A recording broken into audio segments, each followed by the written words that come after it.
France imports $1 billion of butter a year. Its citizens eat so much of it that it's led to shortages. In Asia, sales for durian fruit are booming. China alone spends billions on them each year. We traveled the world to see how billion-dollar food industries work and meet some of the people powering them. Our first stop is the Dominican Republic, where the world's largest aloe vera farm harvests and juices the thorny leaves. Universal Aloe's farm covers 5,000 acres here in the Dominican Republic. While there are hundreds of types of aloe plants, this farm chose Aloe barbadensis Miller because it has 20 amino acids. Minerals, vitamins, carbohydrates, hormones, and other bioactive substances. Once the baby plants are in the ground, it takes about 8 months for them to mature. About 750 people harvest these fields. They're dispatched in groups, harvesting section by section. Siempre uno le quita la penca que están llena y uno la corta y le quita la punta, quita las espinas. En la parte de abajo es en el tronco, como digamos. O sea, le cortamos las pencas maduras, yo la agarro penca por penca para no maltratar la mata, la que va a quedar. The cut leaves won't grow back, but the plants will grow new ones. It will take them about a week to harvest just this one area. La caloría, el sol es demasiado fuerte, porque es lo difícil de este trabajo, pero uno ya está acostumbrado a aguantarlo, porque son cosas que uno lo necesita. One by one, workers pick up all the harvested leaves and toss them into a truck. Those leaves head to a processing plant 2 miles up the road. Aquí llega diariamente 260,000 libras de pencas frescas, como le expliqué en la finca. Y eso es convertido diariamente en 20,000 galones de jugo fresco para exportación. El proceso se inicia con el lavado y desinfección de la planta. The leaves go through a bath of chlorinated salt water to kill off any little critters from the field that may be hanging around. Then they get trimmed. Se remueven junto con la cabeza y la cola para que la penca quede en situación de poder ser extraído el filete en el área de fileteado. Y luego se da un segundo lavado. This jiggly fillet is the gel inside the aloe leaf. That's what's used in real aloe vera juice, gel, or skincare products. Nosotros utilizamos la mano de obra humana para sacar el filete de la hoja de aloe vera. To do it, they need a really good knife. Yo lo apodo el rayo, porque cuando yo lo cojo, yo siento que voy rapidísimo con él. Ella hace trabajo solo por mí. They might make it look easy, but filleting takes precision. También tiene que estar exactamente en el punto para poder sacar el cristal del aloe bien y perfecto. Mayormente hay mucha diferencia. Cuando viene la sábila grande se siente bien porque uno rinde más, pero cuando viene la sábila pequeña uno pasa mucho trabajo para filetearla y se siente como débil, se le va el deseo a uno de trabajar. And they have to move fast, filleting 3,500 leaves a day. Los fileteros más rápidos somos muchos y a veces nos ponemos a echar competencia para saber mayormente cuál es más rápido y somos muchos los más rápidos que hay. Many aloe companies use machines for filleting. El proceso de producción que llevamos a cabo aquí es muy artesanal. Alrededor del 80% de todo nuestro proceso es manual, porque hay mucho menos desperdicio y porque la planta nuestra, la hoja es muy irregular en su morfología. The leftover leaf bits go back out into the field as compost, and the buckets of fillets, those get weighed, then poured onto this big table. Workers here will inspect them for any leftover leaf bits, which they'll then slice off. Once it's all clear, the fillets head to the shredder, which grinds them into a pure aloe gel. Y desde aquí pasan hacia estos serpentines de pasteurizado o UHT. Se eliminan cualquier tipo de impurezas y de bacterias que pudieran tener el jugo. At this point, ascorbic acid is added to extend the shelf life. Nuestro producto es 99.9% aloe vera puro y el otro 0.1% es ácido ascórbico. The gel flows into this spill-proof bag. Estas dos cabezas robóticas son las que se encargan de coger la tapa de la funda metalizada, abrirla, llenar la funda y cerrarla automáticamente sin que haya ningún contacto con el medio ambiente. This bag is then vacuum sealed and put into a bigger metal box. The whole process from leaf to this container takes only about 3 hours. But before this shipment can leave the factory, its contents have to be tested for quality assurance. Alrededor de 20-25 muestras diariamente. Hay un análisis que es el físico-químico. En el físico-químico analizamos lo que es el pH, la viscosidad, la parte de color, textura y todo lo concerniente a la apariencia del jugo como tal. Me toma alrededor de 1 hora hacer este tipo de análisis. Only when a container passes the lab tests can it be released for shipment. These ones are bound for Rotterdam in the Netherlands. There, the gel will be pumped into bottles for Forever Living products. But not every bottle of aloe is made like this. In 2015, ConsumerLab.com tested 10 aloe products for ingredients. Half of them failed our tests. A 2016 Bloomberg investigation found that Walmart, CVS, and Target's aloe products contain no evidence of aloe at all. It's so easy to put out a fake aloe product. So there are all kinds of synthetic gels. Often you'll see the word like Carbomer is a synthetic gel. And if you see a clear gel, you have no idea if it's really aloe or Carbomer. Most aloe products aren't closely regulated by the FDA. That's because they're considered supplements or cosmetics, not drugs. So a product can say it contains aloe, but it could mean a range of things. It really does contain aloe fillet, or it's the whole leaf ground up, and not just that inner fillet. Or it's a synthetic gel, and there's actually no aloe, which won't hurt you, but doesn't have any of the supposed benefits of aloe. There's not a lot of regulation or oversight of aloe products. It's also hard to regulate because aloe grows naturally, all over the Americas. And its gel has been used for thousands of years to heal burns and reduce inflammation. The challenge is translating that history to our current rigorous medical examinations. Another problem is there isn't clear scientific proof of aloe's healing powers. Some studies have shown it helps soothe burns and speed up healing, while others show no effect on burns. So it's not that aloe doesn't help. The evidence isn't there right now. The outer rind of the leaf has been found to have a laxative compound called aloin. One study found that it caused cancer in rats, while another found it helped with constipation. But the FDA has banned aloe from being sold as an over-the-counter laxative drug. There's no patent on aloe, and so there isn't a lot of incentive for companies to be putting lots of money into clinical studies. They don't really need to do those studies to get these products on the shelf. Still, consumers worldwide are flocking to aloe as they embrace more natural products. Universal Aloe saw a 30% increase in demand in 2020. As consumers navigate this growing market, how can we identify the products made with real aloe vera? Well, Todd says it's actually really tricky, but he did have a few suggestions. First, you should always check the ingredient list. You want to see aloe, you want to see its first. You really need to be super careful on the wording because if it just says leaf, it could be any part of the leaf. You could be getting the latex, which you don't want unless you want a laxative effect. Look out for tricky wording like 100% gel. That could mean there is 100% gel, but not all of it is aloe fillet. So you really need to know what part of the leaf is being made. When they say aloe gel, is it a gel that's made from blending up the whole leaf, or is it truly just pure aloe gel? Despite these uncertainties, experts don't expect the demand for aloe to dip anytime soon. All of mushroom life starts here, with compost. The mushrooms here are very picky eaters. The mushrooms eat a strict diet of recycled mulch, hay, wheat, straw, poultry litter, and corn cob. So this is the material near the end of the composting process. It's dark, caramelized, it's soft, it has a lot of water. The mushroom spores, or seeds, are added in. Then it's aged, pasteurized, and trucked to farms across the county, like this one. I'm Chris, and I'm a third-generation mushroom farmer. Chris's family has been growing white button and cremini mushrooms since 1938. Mushrooms are grown indoors so that we can control the environment. It all happens on vertical shelves. Workers use this machine to lay the compost down. Then comes a layer called casing, with peat moss, limestone, and water. This equipment allows us to have the machine do the heavy work.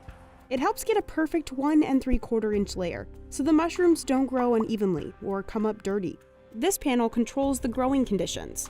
They want a perfect combination of carbon dioxide, humidity, and temperature. After 16 days, we're ready to harvest. But it's harvesters who are hardest to find. We're always harvesting. The only day we don't work is Christmas. That did not stop because of the pandemic. Our workers were considered essential. Now that the economy's started to pick back up, we're down 20% on our workforce, and it's been a major impact on our business. The mushrooms are grown and harvested in 3 breaks, or phases, meaning each room will get picked from 3 times, starting with the biggest mushrooms. Then they'll wait for the little ones to mature. A veces hay que ver el tamaño del hongo, de la patita del hongo. Si está muy largo, quiere decir que ya está bueno para que se pueda cortar. Si está muy pequeño, así como yo, todavía para el siguiente día es bueno, hay que dejar.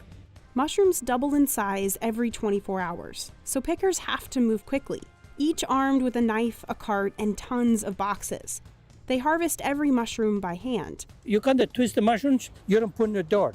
220 mushrooms to fill up a 10-pound box. 10 an hour, does that give you a good prospect? Some people, they do more than 15, 16 an hour. They're fast. Daniel Beltran and his daughter Sonia run Mazda Farms, just up the road. I'm the second Mexican.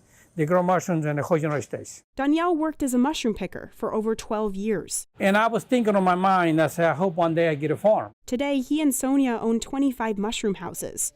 We probably need close to 80 harvesters every day, and we have 60. En años atrás aquí había muchas personas. Mis compañeros éramos rápido para el trabajo y salíamos mediodía y irnos para la casa a descansar. Today, harvesters work up to 12-hour days to pick as many mushrooms as they can. Entrar a las 3 de la mañana, yo creo que cualquier persona se le hace un poquito difícil.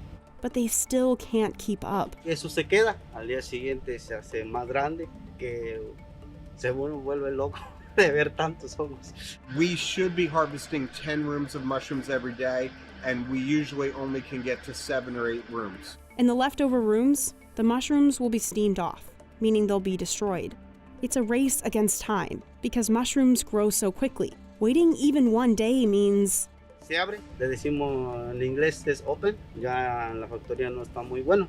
And customers don't like that, so the value decreases. About 35 cents a pound instead of $1 a pound. It kind of like hurts a little bit thinking of, seriously, there's nowhere that we could probably put that, and there really isn't. There's nothing you can do. It gets even worse for specialty mushrooms that require even more labor, like these shiitakes at Phillips Mushroom Farms. It usually takes 3 days to pick the whole house. It's still all done by hand, so it's still labor intensive.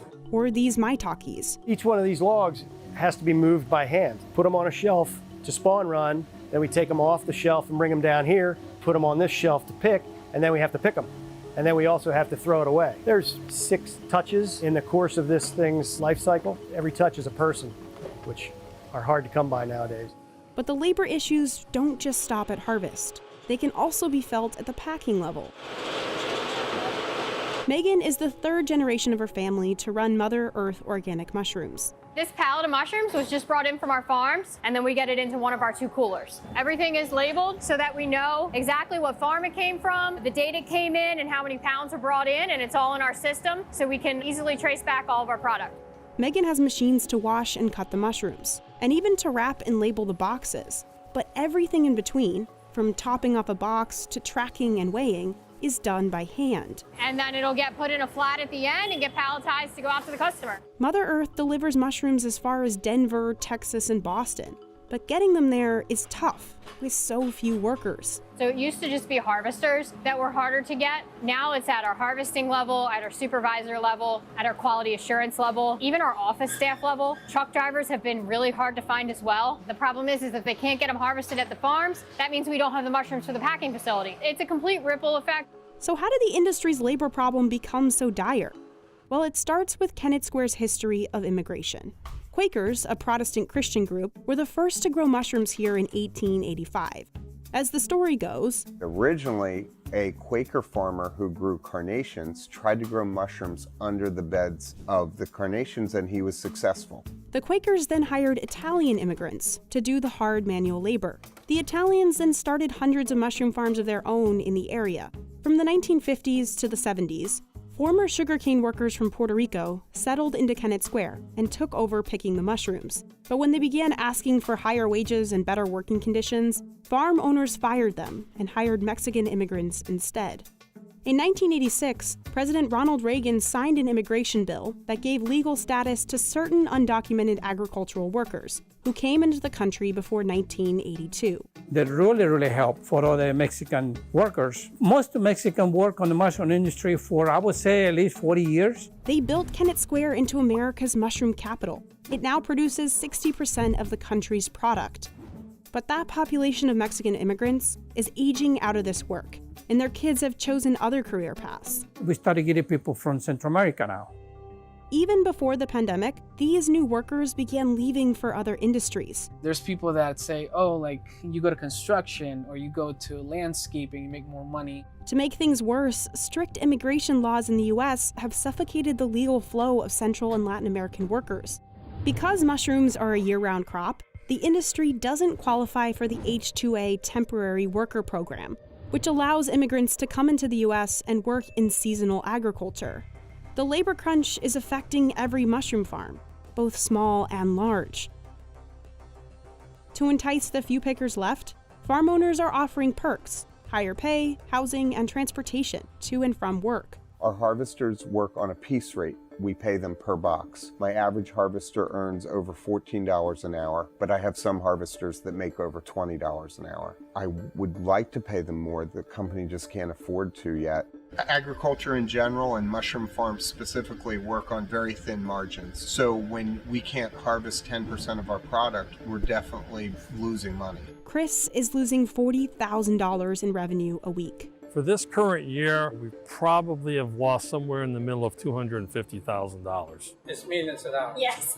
There's no thousands, it's millions. It's realistic. It is painful. If this happens, farms will either have to reduce their scale and fill less growing rooms, or they'll eventually would have to shut down. Altogether, Chester County's mushroom farmers lost $168 million in 2020, and that has a significant effect on the market, which is booming in popularity. For the last 10 years, we're seeing a demand increase of 3 to 5% every year. Sales in grocery stores have gone up by 15% in 2021. Customers are asking every day to fill their orders, and we just don't have enough mushrooms to do that. So it's difficult to want to expand, want to provide all the orders that they want, and then see mushrooms just go to waste. The solution for the labor issue isn't an easy one. Farmers have already automated much of the process.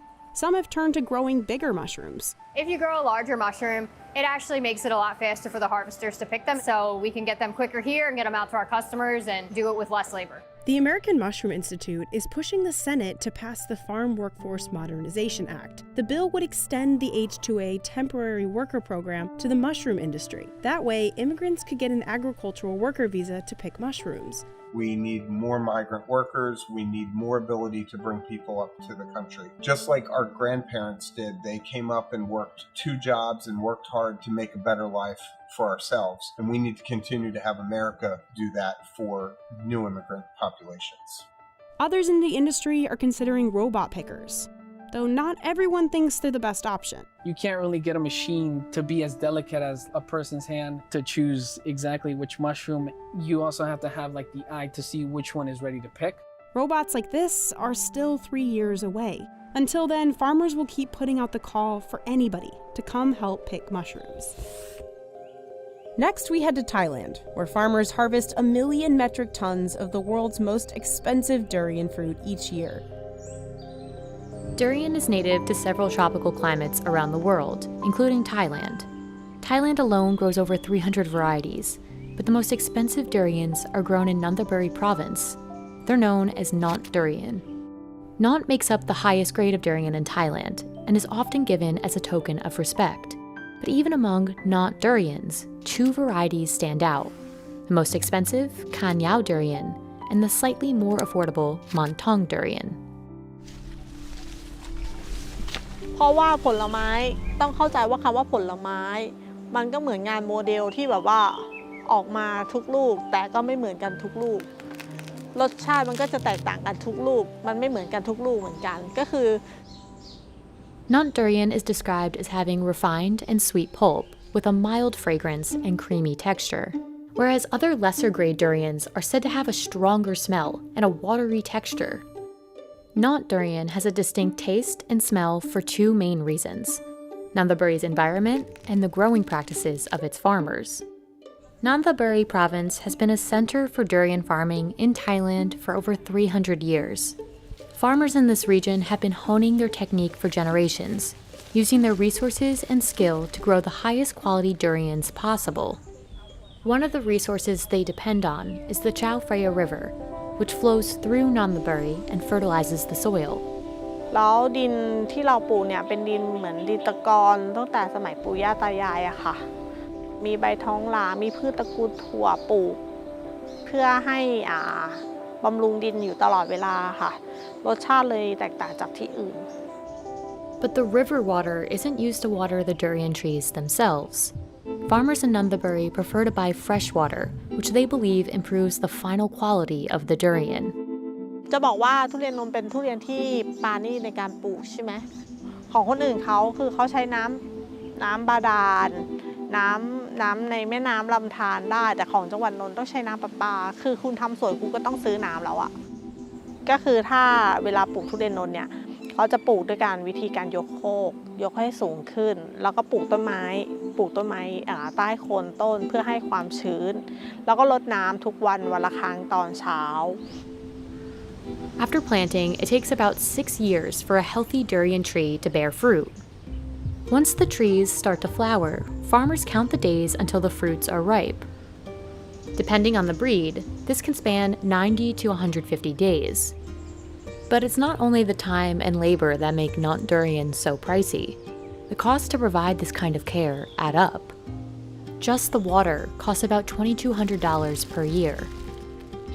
ถ้าสมมติพี่ถามหนูบ้างนะว่าถ้าหนูเป็นชาวสวนอะหนูปลูกก้านยาวปีนี้ทั้งสวนหนูมี10ลูกหนูขายก้านยาว10ลูกในราคาโลละ160 บาทเหมือนคนอื่นเขาอะหนูจะได้ค่าน้ำคืนไหม Farmers have to constantly check the trees and look for any infections or insects, and they wrap each durian in plastic to protect it. They must harvest the durians one by one, when each fruit is perfectly ripe. ตัดทุกลูกแล้วก็ห้อยเชือกแล้วก็หย่อนลงมาทีละ1ลูกเราจะไม่ตัดโละต้นนะเราจะคัดแต่เฉพาะต้นที่แก่ถ้าเป็นสีน้ำตาลแล้วคั่วแข็งคั่วโปรอย่างเงี้ยก็คือสามารถตัดได้ These time-consuming and labor-intensive techniques have a major impact on the flavor and final value of Nant durian. A 2.5 kilogram Montong durian from Apridanya farm can cost over $100.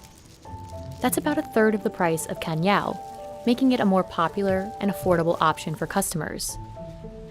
ก็ที่ชอบเป็นพิเศษก็จะเป็นหมอนทองค่ะเพราะว่าคือมันจะเป็นอะไรที่เนื้อแต่ละคนก็อาจจะชอบไม่เหมือนกันเนาะแต่ที่พี่ชอบหมอนทองเพราะว่าเนื้อเขาจะละเอียดเนื้อเขาจะแน่นแล้วถ้าอร่อยเลยนี่ก็คือต้องกรอบนอกหวานในอย่างเงี้ยค่ะก็คือจะอร่อยอันนี้ก็คือเป็นตัวที่ชอบค่ะค่ะ Kanyao, on the other hand, is the most expensive Nant durian you can buy. Depending on its size, Kanyao durians from Apiranya farm can range from about $380 to $530 per fruit. But despite Kanyao's steep price, demand for this variety is growing, and supply can't keep up. อย่างปีนี้นะคนจองก้านยาวประมาณ60ลูกคือเต็มหมดแล้วนะโลละ 5,000 บาทนะไม่มีลูกค้าท่านใดต่อเลยนะแต่ยอดก้านยาวสำหรับปีหน้าเนี่ยที่คีย์ออเดอร์มานะตอนนี้คือจองไปอยู่ที่ 60-70 ลูกแล้วนะซึ่งยังไม่รู้เลยนะว่าปีหน้าก้านยาวจะติดได้พอกับผลผลิตที่จองไหม One of the main challenges is the climate crisis. แล้วการดูแลก็คือจะยากกว่าเดิมตรงที่อากาศเปลี่ยนแปลงเพราะว่าจังหวัดนนท์ล้อมรอบด้วยหมู่บ้านล้อมรอบด้วยคนเมือง ก็คือดูแลยากนิดนึงไหนจะน้ำเน่าน้ำเสียฟันพิษมลพิษอะไรอย่างเงี้ยแต่เราก็ใช้ประคองด้วยการปรับภูมิศาสตร์ปลูกต้นทองหลางให้รอบสวนช่วยปรับอุณหภูมิให้เย็นขึ้นอะไรอย่างเงี้ยค่ะ The tropical climate required to grow durian also makes the farms susceptible to floods, storms, and other extreme weather. In 1995 and 2011, floods destroyed almost all of the durian trees in Nandaburi. In 2011, about 1,100 acres of durian trees were leveled, and only 17 acres survived. After this, Benjamin had to start the 6-year process over. อันนี้จะเป็นทุเรียนที่รอดจากน้ำท่วมปี 54 ต้นมันก็จะใหญ่ขนาดเนี้ยสูงจะเป็นพันธุ์หมุนทองอายุยิ่งนานรสชาติยิ่งอร่อยทุเรียนอะ The global market for durian is expected to reach over $28 billion by 2025. And that means Apiranya and other Nandaburi farms will likely continue selling out of not durian in the years to come. Larry's a fifth-generation farmer in Fort Meade, Florida. We've been growing citrus in my family since the 1850s. When I first started in the industry, citrus occupied over 900,000 acres in the state of Florida. In fact, some years we had too much fruit and market prices were depressed. Just 15 years ago, his family packed 1 million orange cartons a year. Mostly Valencia oranges, the big, sweet, juicy kind. You planted a grove expecting that to last for multiple generations. The first case of citrus greening was reported in China back in 1919. It quickly spread across the continent, devastating citrus groves in India and Saudi Arabia as well. No one knows exactly how the Asian citrus psyllid made it to Florida. But in 1998, it showed up on an orange jasmine plant in a backyard in Palm Beach County. And it quickly spread throughout the state on infected rootstocks. But it would take another 7 years before Florida's orange trees showed signs of greening. It spreads throughout the state before you even know it's present. And in 2005, Larry found his first infected tree. It was a real challenge and an eye-opening for us. We knew what a threat it could be to our operation, and we were fearful there were more infected trees that just had not been detected. At first, Larry tried removing all the sick trees, but the insect moved faster, soon infecting too many to control. When a psyllid munches on a citrus tree, it leaves behind the bacteria that causes greening, here in the vascular tissue. The bacteria replicates and blocks this important highway for removing nutrients. Underground, the root systems thin and die out. Above ground, you notice the yellow pattern, the dark green spots. If you can see me through the canopy of this tree, that means this tree is really, really sick. While the trees do keep bearing oranges for a few years, the fruit essentially never ripens. You see it's small in size, it remains green, and when I cut this fruit, you see an odd shape. You can still eat the fruit, it's just not as sweet. The orange juice from this fruit has lower sugar content or bricks than normal fruit, but there's nothing wrong with the juice. But it's awful. And 40% of those oranges fall off the tree sooner than usual.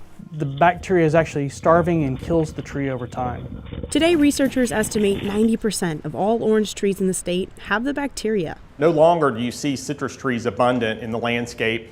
Larry has kept his trees alive and producing for 15 years, using a combination of horticultural techniques developed by scientists at the University of Florida. Some of our work that is going on right now is finding ways to keep those trees that do have the disease still producing fruit that are usable. You guys want to see what some psyllids look like? Yes. All right. So they're very small. Ooh, there's an escapee actually. They're small, they kind of jump around a little bit. So we use this thing called an aspirator, or the more fun term we use with children is pooter. We just suck them up. It's basically a little vacuum in my hand. Here, Lauren Diepenbrock can study the psyllid's movement to learn what might keep them off a citrus tree. Using the aspirator is actually a really efficient way to collect psyllids. She's figured out a few things that detract psyllids. First, this pink clay. It's sprayed on the trees to hide the leaves from the insect, which uses light wavelengths to see. One study showed the clay was more effective than insecticides. The second thing Lauren is researching is these 8-foot wide sheets of plastic, called reflective mulch. The idea is that it should make it where the psyllid can't find the host plant. It could be that it blinds them or causes a visual deterrent. Has it worked? Somewhat. We do get psyllids. We do get them, but we do get them at a reduced rate. A few years ago, farmers discovered that putting plastic bags around baby trees could help them grow stronger before infection. Lauren's now studying how effective these individual protective covers, or IPCs, actually can be. So this is IPC mesh, and as you can see, there's little holes in it. You can see my hand very clearly. Wind, sun, rain, it all gets through here. The goal is to really keep that Asian citrus psyllid off the tree. And then if you look underneath, this is our irrigation. The baby trees will grow in the IPCs for 2 years. So you can see that the trees aren't perfect. They're still gonna have some stuff on them. We do have some pest issues in here, but they look really good compared to what's in the open field. And this will actually give our trees a fighting chance once they're out in the environment and they could potentially get infected with sea lice. Scientist Tripti Vashish thinks the key is in the soil. We have been learning that the trees need these nutrients to fight infection. The citrus trees, because of this disease, have very small roots or fewer roots, so they are not very efficient in picking up the nutrients. It's like a job of 10 people needs to be done by one person, same with the roots. She figured out that giving smaller doses of fertilizer and water more frequently helps the sick roots absorb nutrients better. And it's similar like us, 6 small meals each day rather than 3 big meals are better.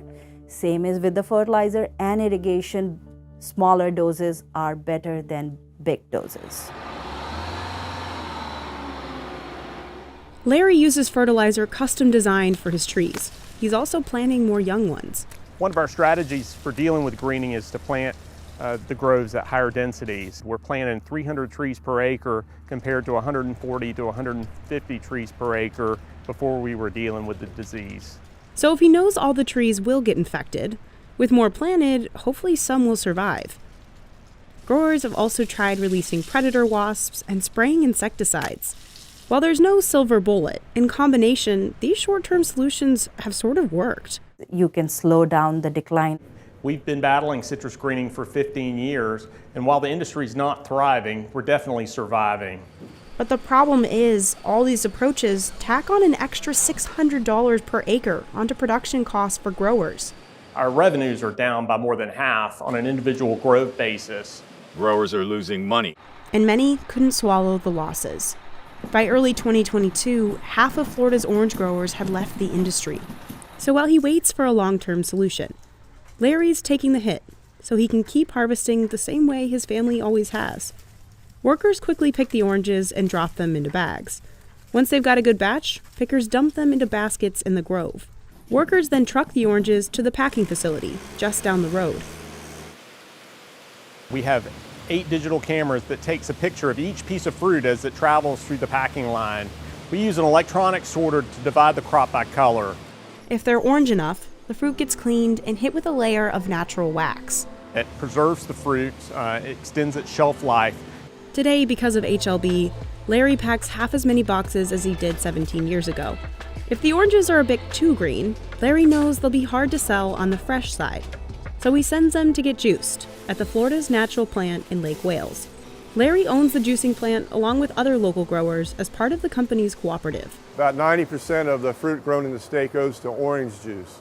But just like growers, the factory has been getting fewer oranges. So less efficiency in the plant. With a lower fruit volume, the factory had to shut down one of its 3 processing lines. Nowadays, 60,000 boxes of oranges arrive at the plant from cooperative farms across Central Florida. That's about 30,000 fewer than before HLB. Within 24 hours of harvesting, we juice the fruit. This machine squeezes the juice out of every orange. We pull out any seeds, and we also collect the pulp where we can add that back to whatever degree we want to do that. The juice gets pasteurized and then pumped into cartons.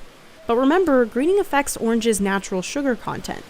So Florida's Natural has to blend infected oranges with sweeter ones from different regions or even seasons. It still tastes like orange juice, it's just not quite as sweet. Today, the factory pumps out about 1/3 less than pre-greening. They need a home for their fruit where they can get maximum value, that hopefully can sustain their operations until a solution to greening is found. Many scientists believe the long-term solution lies with re-engineering nature, either genetically changing the bug itself or naturally breeding citrus trees. Ultimately, a tree that's resistant or tolerant to the disease will be key. That's the project Fred Gemitter and his team are working on at the University of Florida. They're trying to breed for an HLB-resistant orange variety, meaning even if the disease shows up, the tree won't get sick. To do that, he takes 2 different types of trees, maybe one with yummy oranges, and one that's resistant, and essentially has them mate. And their kid will hopefully still taste good, but won't get HLB. That's really the holy grail of citrus screening research. But that's not easy.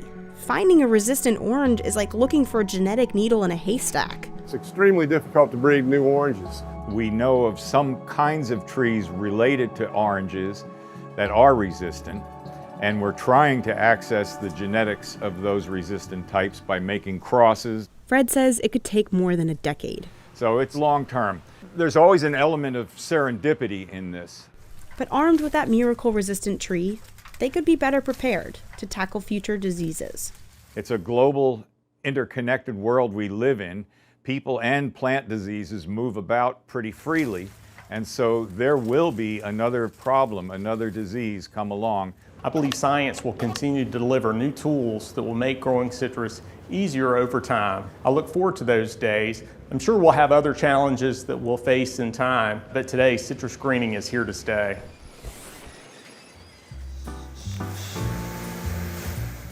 Frank's family has been making cheese in the town of Zoeterwoude for over 150 years.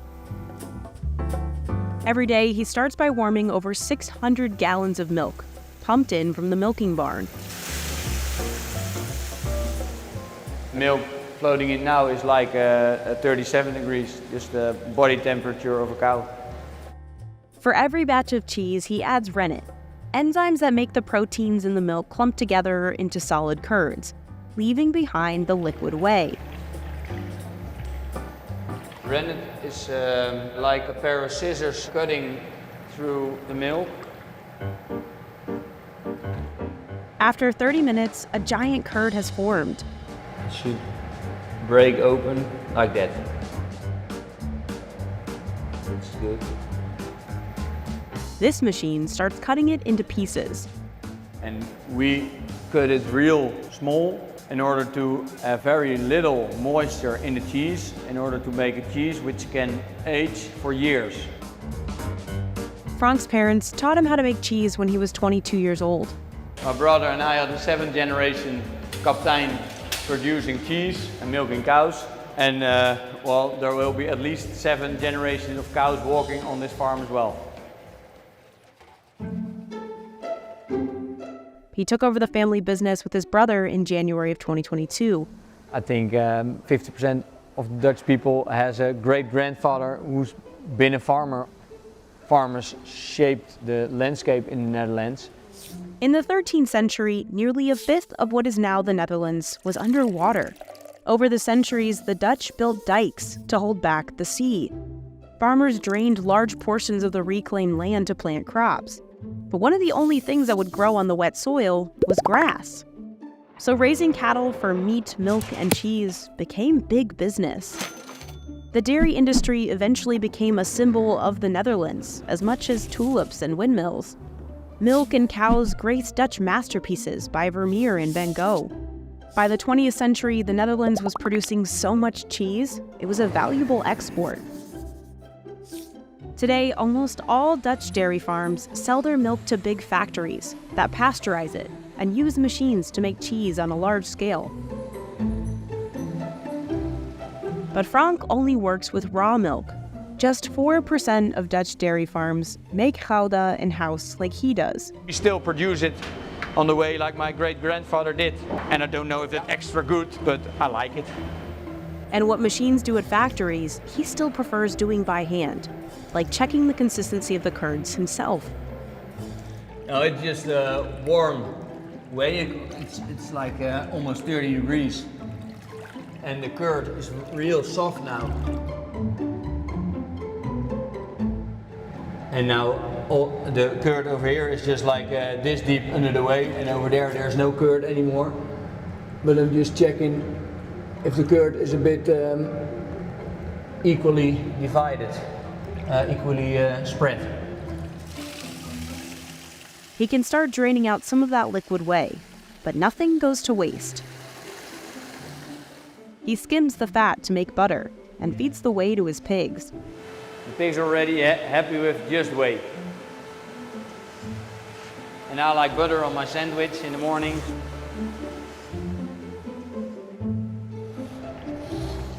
He slices the leftover curd into sections large enough for a wheel of cheese. He gauges the right amount by feel. Meanwhile, Frank's employee Savannah prepares the old buckets, most of which were Frank's grandfather's. There are only a handful of farmers in the Netherlands who still use wooden buckets. Frank drifts a cloth below the surface and piles the curds on top. The cloth will help the last bit of whey drain out. They repeat the process for 12 wheels of cheese. There's a lot of whey in, so I think about 25-30 kilograms, something like that. And it's cozy. These presses squeeze out the remaining liquid.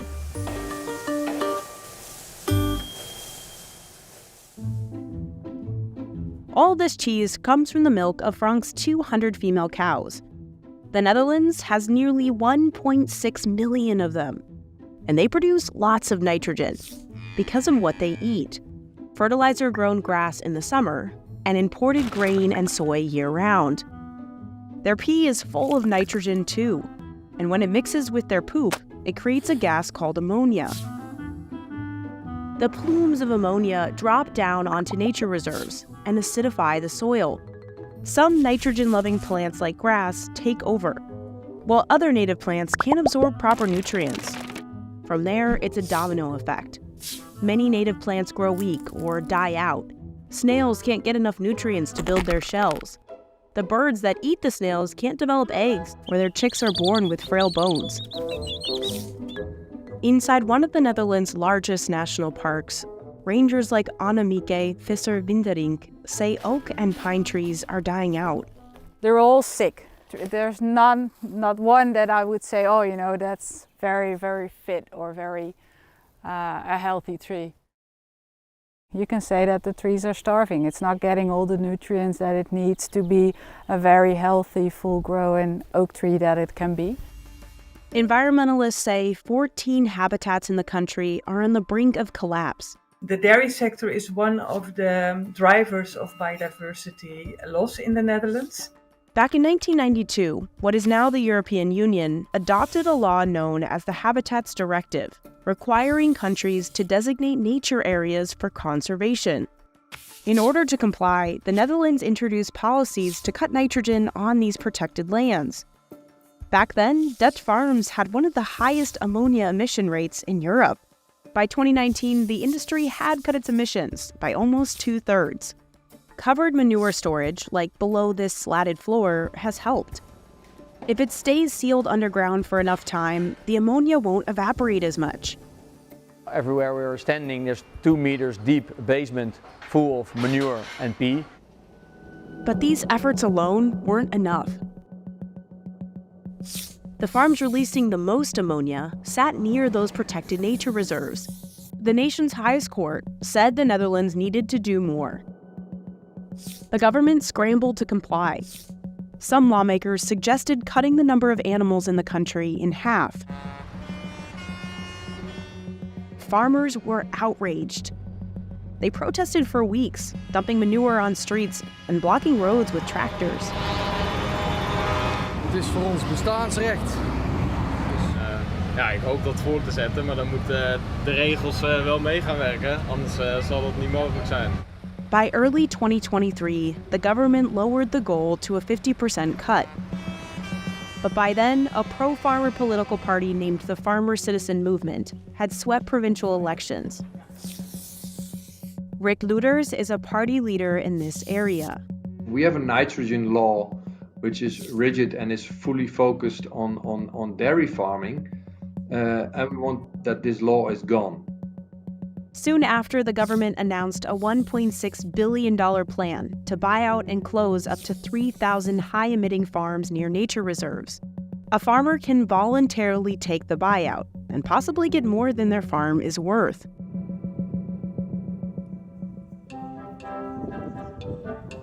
But for Frank, selling his 7-generation farm isn't an option. He says his cows are like family. This is Gina. She's the highest ranking, and she's the leader of the herd. She just bosses other cows away with her head, mainly. So when she wants to drink and there's another cow, boink, move aside. I'm Gina, here I am, and I want to drink. He even got married on this farm, surrounded by his cows. And it's tradition in his family to name cows after relatives. And I named the cow after my daughter as well. Frank and his brother milk the cows twice a day. First we clean the teeth, starting at left front, right rear, and left rear. And then we connect the milking claw. There's a little bit of vacuum underneath, so it sucks the milk away. Frank gets about 8 gallons of milk a day from each cow. What he can milk in 15 minutes would have taken his grandfather an entire day. New technology helped dairy and livestock farms consolidate, beginning in the mid-20th century. Little farmers, cheesemakers, they quit. And the bigger ones, they grow bigger. To this day, between 70 and 80% of the country's dairy is sent abroad, mainly to other European countries. That's all in the region of between, let's say, London, Paris and Berlin, within an area of 800 kilometers. In the USA, you would call that a local product. The Netherlands is also the EU's largest exporter of meat. It trades about $9 billion worth of pork, beef, and poultry internationally every year. And it does it all on land not much bigger than the US state of Maryland. For much of the world, the Netherlands became a roadmap for how to farm efficiently at scale. But environmentalists like Natasha Orlemans from the World Wildlife Fund see it differently. I see the Netherlands as an example of where everything went wrong. Exporting the meat and dairy and having a huge amount of manure here in the Netherlands, causing all these environmental and societal problems. The farmers we spoke to said saving the environment should go hand in hand with preserving their centuries-old traditions. Traditions like flipping the cheese. In the first 24 hours of the cheese, we turn it like 6 times. Flipping ensures both sides of the wheel will be round, like the curve of the bucket. See it already turning yellow. So it's a good sign. Then he moves the cheese wheels into a salty brine. The salt bath is mainly for making a crust around the cheese. A little bit of salt will get deeper into the cheese for a little bit of taste. Frank ages his specialty Gouda for up to 10 years at a consistent 59 degrees Fahrenheit. This is one is from 2013, so 10 years old now. And still looking shiny, still looking young.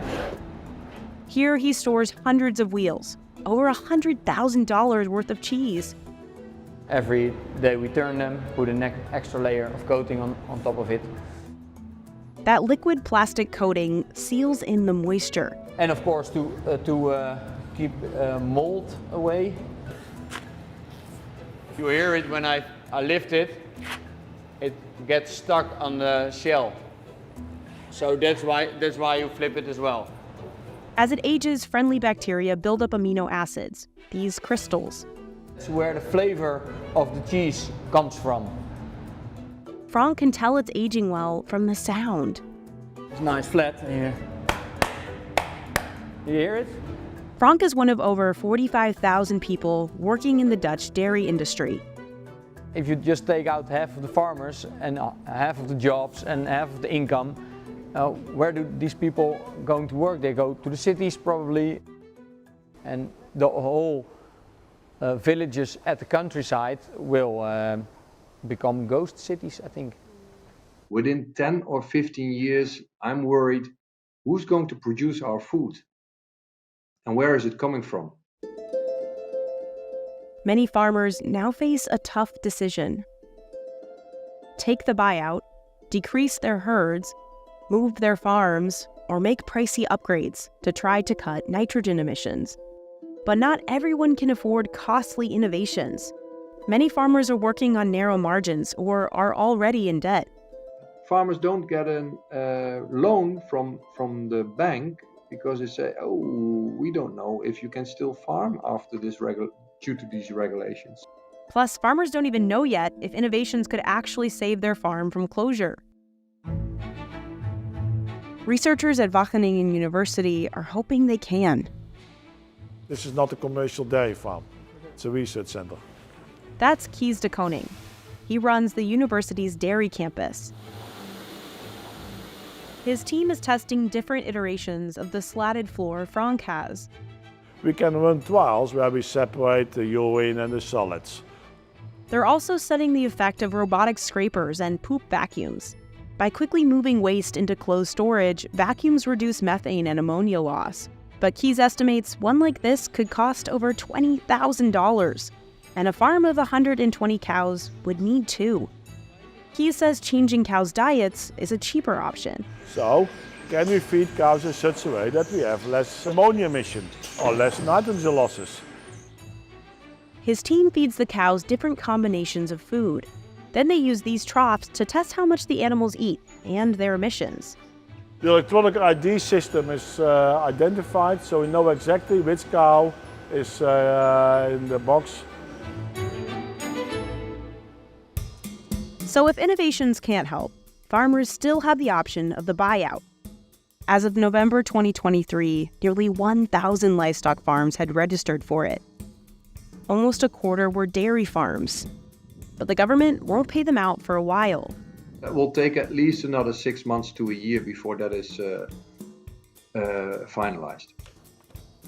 That same month, a new right-wing party, PVV, won the most seats in the country's parliamentary elections. Geert Wilders, the party's leader, spoke at farmer protests earlier in the year. They are killing our farmers for some idiotic leftist liberal so-called nitrogen problem in the Netherlands. The party has signaled it wants to stop government spending on initiatives to curb nitrogen, including the fund for the buyout plan. Rick hopes the PVV will form a coalition with other pro-farmer parties. We can make new laws. It's quite simple. But a coalition could take months. The World Wildlife Fund says this delay will only lead to further deterioration of nature. Meanwhile, farmers are in limbo. It's the limbo that paralyzes the agricultural sector. And that limbo is very dangerous for nature as well, because it's still suffering. It's horrible, and I can feel for them. This problem isn't unique to the Netherlands. Dairy farmers in Ireland might have to decrease the size of their herds because of unsafe nitrogen levels in rivers, which are causing algae blooms. New Zealand has some of the most polluted waterways in the world. Dairy farming is one of the biggest sources of these dangerous nitrate levels in drinking water. And in the U.S. state of California, agriculture has contributed to hazardous air pollution. All of these countries will have to contend with the same questions the Netherlands faces today. How do we feed ourselves, preserve tradition, keep economies running, and protect our planet? I don't see myself as being opposing to farmers. I'm opposed to the system the way it is now. It's ecologically a disaster, and it's also not bringing farmers a proper income. So basically, it's a system that's being broken, and that system needs to be fixed. Frank seems open to a fix too. If it helps nature or climate, bring it on. Maybe then his family can continue making cheese for another 7 generations. I hope that dairy farmers have a future in the Netherlands. I think we're really connected to the landscape. I hope farms won't grow too big, so it can be run on a family scale. I think that's a beautiful way of living. You probably know the Cavendish banana. You can find this type of banana in every supermarket around the world. They're so popular because they're yummy, they look nice, and they ripen as they transport. It's high yielding, so it's got quite a thick skin, and so travels well and tastes pretty good. Comes in its own package. But there's a problem. They are sterile, they don't have seeds. No seeds means Cavendish bananas are clones of each other. So the only way to propagate them is in vitro, or by taking new growths called suckers from the base of an older plant. But since they're all genetic copies, Cavendish are really vulnerable to disease. The domino effect, if you have everything wrong with just one clone, one disease can kill everything, plant by plant.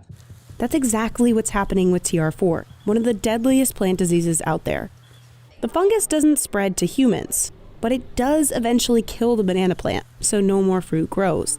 Scientists guess the fungus probably started somewhere in Southeast Asia in the 90s and quickly spread across the globe.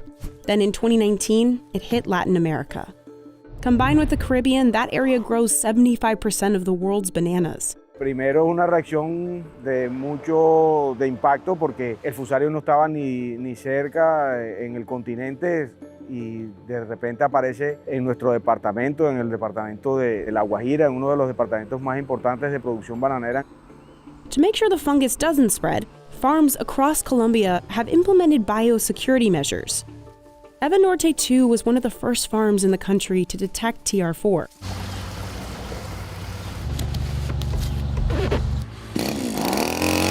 Workers wash down and disinfect the underside of any car that comes in, just in case there's infected soil hiding in the treads. Entonces cualquier parte de nuestro indumentaria que entre en contacto con suelo puede convertirse en un factor de dispersión. Los zapatos los ubica en esta zona, se gira, se pone el overol y se colocan las botas de caucho con que van a ingresar al predio. El calzado es único, esto se considera zona sucia y esto es zona limpia. Zona limpia porque es la que está bajo el control de la desinfección que está de la salida hacia la finca. Antonio's team built cement paths throughout the farm. So on their way to harvest, workers aren't walking on open soil. Y hemos visto drásticamente cómo se reduce la cantidad de suelo que se adhiera a las botas. Once they've reached the area ready to be harvested, workers walk through a sanitizing footbath made of ammonium. En promedio aquí en La Guajira, un pediluvio cubre entre 35 a 40 hectáreas. Donde hay focos, en esas zonas colocamos pediluvios adicionales para cubrir la entrada y la salida de esas áreas de foco. Out in the field, workers measure the banana fingers to make sure they're ready to harvest. They're usually ready about 12 to 13 weeks after the fruit stem shows up. One worker cuts down a 65-pound bundle, while the other catches it and carries it to the cableway. That cableway system brings all those banana bunches to the packaging plant. First, workers sanitize the bunches with chlorine. Con el fin de retirar cualquier insecto que pueda venir del campo dentro de la fruta, como en el caso de arañas. Then they check the bananas for quality and any signs of Fusarium damage. They cut off and throw bushels into a huge tank. That bath not only preserves the bananas, but washes off any of the latex that naturally occurs on the peel. The bananas get cut into smaller bunches of 5 to 7. Posterior a eso viene la parte de sellado, cubierta de coronas para el tema de protección para el viaje. Next come those famous stickers. Pasa a la etapa de pesado de la bandeja y por último está el área de empaque. Workers wrap the banana carefully so they don't bruise. That wrapping has holes in it so the bananas can ripen as they travel. No more than 4 hours after the bananas are harvested, those boxes end up on pallets, loaded onto trucks. En este caso, para el día de hoy tenemos 960 cajas de bandeja 3 libras y 960 cajas de Walmart. The bananas are trucked to the nearby port, where they're moved onto ships. This shipment's headed to the U.S. With equipment, bananas, and people moving along this global supply chain, it's easy to see how the fungus could spread. If TR4 does sneak into a farm, the Colombian government has laid out strict guidelines for containing the fungus. En este sitio donde estamos hay una intervención que se realizó en la semana 26 del año 2019, donde este es el segundo caso de la finca Evanorte 2. That means they've found symptoms like the yellowing of the leaves, the splitting of the stem. Once TR4 is identified in a plant, you can't just kill that one plant. the fungus goes about 10 feet deep into the soil. Once the pathogen is in the soil, it's almost impossible to eradicate. So you have to kill off all the plants in that area. Nosotros en área productiva pues que hemos tenido que erradicar están alrededor de 137 hectáreas. Son las que en su momento que fueron eliminadas por la presencia de esa planta sospechosa o esa planta positiva para Fusarium. To keep operating the rest of the farm, Evan Norte 2 followed the government's 3-zone plan. Una que es la zona A, la zona roja, que es en la zona más cercana a la planta con síntomas. Se hacen las labores de inyección. The injected herbicide kills all the plants in Zone A. Y adicionalmente a eso se les aplica unos tratamientos de aplicación de urea y se cubre con carpa. That tarps so birds won't land on the fungus and spread it around. There are also canals around the zone to keep any water away from the infected area. In Zone B, called the buffer zone, que también se inyectan todas las plantas con el fin de como una barrera entre esa zona y la zona de cultivo. Finally, in Zone C, plants are allowed to grow, but they're constantly monitored for signs of TR4. Jose estimates biosecurity has cost this farm as much as $5 million since 2019. So they're pricey, but the measures are working at keeping the fungus at bay. En todo el tema de contención, el Magdalena y el Cesar son departamentos libres de Fusarium raza 4 tropical en este momento. No hay baja en el tema de productividad hasta la fecha. These biosecurity measures have contained the fungus in Colombia and kept it from spreading to Ecuador, the largest exporter of bananas in the world. But fungus can wipe out an entire fruit variety if not stopped. We know because it's happened before. In the early 1900s, a banana called Gros Michel was the most popular. But by the 1950s, one strain of the Panama disease wiped out the whole production of Gros Michel. Luckily, Cavendish was resistant to that first strain, so it took over as the banana of choice. The problem was banana companies built their entire supply chains around this one Cavendish variety. In 2019, they exported 20 million bananas and supported millions of jobs globally. But now, the Cavendish is also vulnerable. The history repeats itself now, with the tropical race 4 and the Cavendish. Cooking bananas like plantains are also at risk for TR4. A risk for food security because the plantains are staple food in Latin America, in Africa, and many other countries. They are part of our daily diet. So yeah, the newest race of Fusarium is scary for both Cavendish and plantains. But this time around, we have advanced science. Researchers across the globe are working toward one goal. Es buscar materiales que sean resistentes a raza 4 tropical. This guy actually invented a banana that did just that.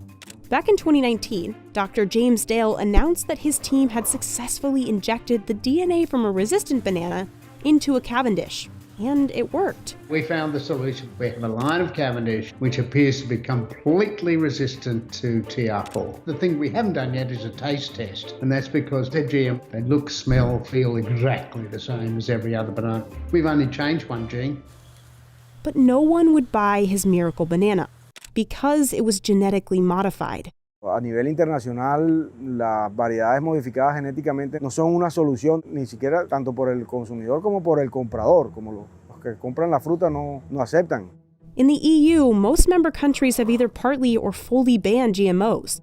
In the US, they're allowed but feared. One argument against GMOs is that these modified plants would quickly spread their genes and kill out biodiversity. But with bananas, that's not a problem. The genes don't move because they are sterile. You can grow a GM banana next to a non-GM banana for 50 years and the gene will not move from one to the other. Incredibly frustrating. There's the solution, but it's a scientific solution, but not a political solution. So scientists had to go back to the drawing board, using what they learned from James to play the non-GMO game. Fernando is a breeder for Keygene, a genetics company in the Netherlands. And he thinks the best way to get around GMO regulations is through traditional breeding, meaning you take two different types of bananas, the Cavendish and one that is resistant, and you essentially have them mate. And their kid is hopefully resistant to Panama disease, but still tastes good, like Cavendish. Crossbreeding or traditional breeding is something that happens every day in nature. So the bees are pollinating the different flowers with other flowers. So that's what we are doing here. We are acting as bees Fernando has found a few resistant bananas to cross with Cavendish, but most of them are not even edible bananas, are the bananas that are full of seeds, like these ones. And to cross those with a Cavendish is hard. They are sterile, very difficult to breed. It's not impossible. So you can try to cross, but you need to do it many times to get only a few seeds. For James to make that first GMO banana, it took him nearly 10 years since our first field trial. For those future bananas that are traditionally bred, it'll take just as long.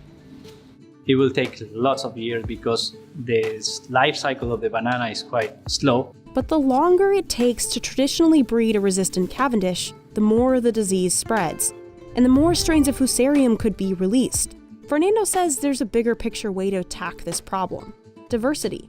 Take tomatoes, for example. You go to the grocery store and there may be 10 or more different types of tomatoes.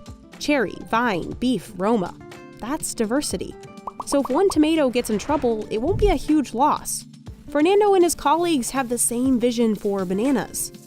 We have red bananas, pink bananas. Why not try to incorporate that into the market so that you can go to the supermarket and have a complete bench of different options of bananas that you can choose. There are hundreds of different banana varieties around the world. A friend of mine collected one up in Papua New Guinea that he said, if you didn't know it, you'd think you're eating a strawberry. So amazingly different flavors. And diversity would also help farms. But if you have different types of bananas grown together, probably one banana will be more resistant than the next one. So that one can stop the spreading of the disease to the next plant. So why haven't companies diversified? Because it's too expensive and complicated to change a $25 billion industry built around a monoculture.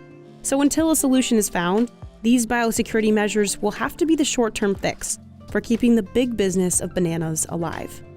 Es un antes y un después, el Fusarium. Muchas lecciones nos hizo abrir los ojos sobre muchas necesidades que tenía el sector que no visibilizábamos. Making the butter begins off-site. To make a metric ton of butter, Vincent fills this churn with 2,400 liters of cream. As the churn spins, the fat collides and sticks together, forming butter grains. Et normalement, d'ici 10 minutes à un quart d'heure, le barateur va entendre sa matière à l'intérieur qui va vivre et où les grains vont venir se coller un petit peu les uns aux autres déjà. After 30 minutes of spinning, the churn is opened and inspected. On a ces tout petits grains de beurre, encore fragiles, ils ne sont pas encore agglomérés. On va maintenant soutirer le beurre et on va les remalaxer pour faire en sorte que ce beurre il se compacte. Vincent then cleans the butter grains with the filtered buttermilk, and the churn is left to run for another 15 to 30 minutes until all of the grains become a single mound of butter. Et là, on observe maintenant notre beurre qui est prêt. Et là, vous voyez, cette masse, ce beurre, on va venir maintenant l'accueillir dans l'atelier de malaxage et de tapage où on va faire toutes les recettes sur mesure. But before the butter can be kneaded, it's left to rest for a couple of days to develop flavor. Donc là, on va le laisser, on va le conditionner et on va le laisser se reposer pour qu'il ait une température homogène et que les saveurs d'herbes, de noisettes, de crème s'installent bien vraiment de manière uniforme et élégante dans toute la masse.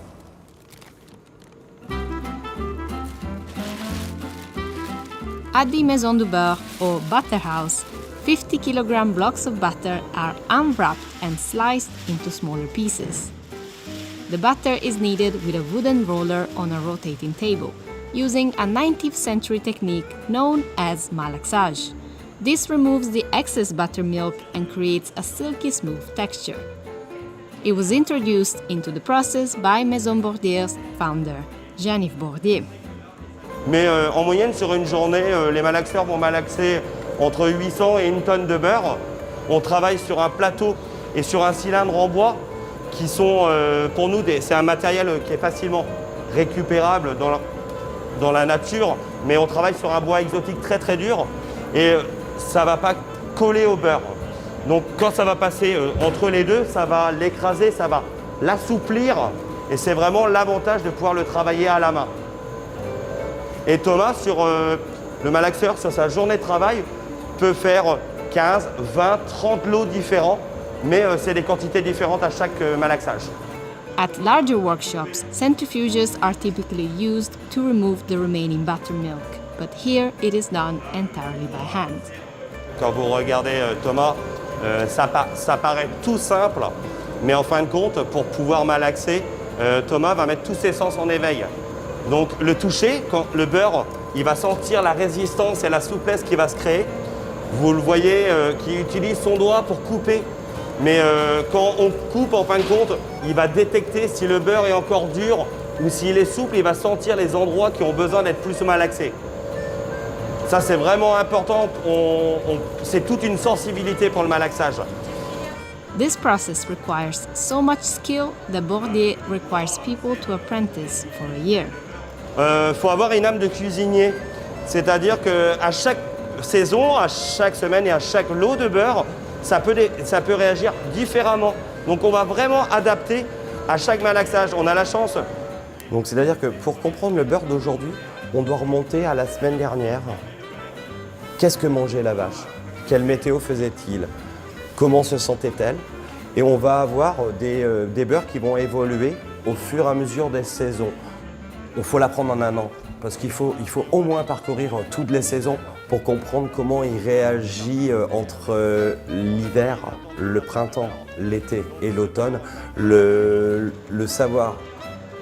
The final step is adding fine salt. La première réaction que le sel va déclencher, c'est que on va avoir l'humidité qui va qui va sortir du beurre. Donc vous voyez notre beurre très rapidement aujourd'hui va pleurer, c'est-à-dire que le sel va amener autour de lui des gouttelettes d'humidité qui vont sortir de ce beurre doux. During this process, the batter will lose 1 to 2 liters of water. Donc on va encore développer l'intensité et le sel qu'on vient de mettre, il va faire réagir le beurre tout de suite. When the batter has reached the right level of flexibility, it's shaped into a block, cut and checked for color. Ce tour de beurre est prêt et à un moment il ne faut pas aller plus loin parce qu'on va abîmer notre beurre. Donc là on va vérifier la coloration de notre beurre. On va faire une coupe à l'intérieur de la motte et on va regarder si on n'aurait pas du beurre doux qui n'aurait pas bien reçu le sel. Donc là je fais une coupe dans la motte pour vérifier la coloration, qu'il n'y ait pas des strates de jaune plus clair, jaune ivoire, qui serait la correspondante d'être le beurre doux qui arrive du cube. Et on vérifie en plusieurs découpes si on n'a pas des grains justement. Et si vous voulez vous en rendre compte quand on n'est pas habitué. When the batter reaches the ideal consistency, it's ready to be shaped. The kneaded butter is placed into this machine, called the pusher. The pusher squeezes the butter through a cylinder and onto a table, where it's sliced with a guitar string cutter, nicknamed Marie Antoinette. The cut butter is shaped with titanium paddles by a team that works up to 5 tons of butter a day. Sur une semaine, on va servir 300 à 400 restaurateurs en sur-mesure. Et ça partira donc sur 30 pays du monde. On va pouvoir faire des modes qui vont être en crèmerie, mais on va surtout faire des mini beurres de table pour la restauration, où le client choisira le taux de sel.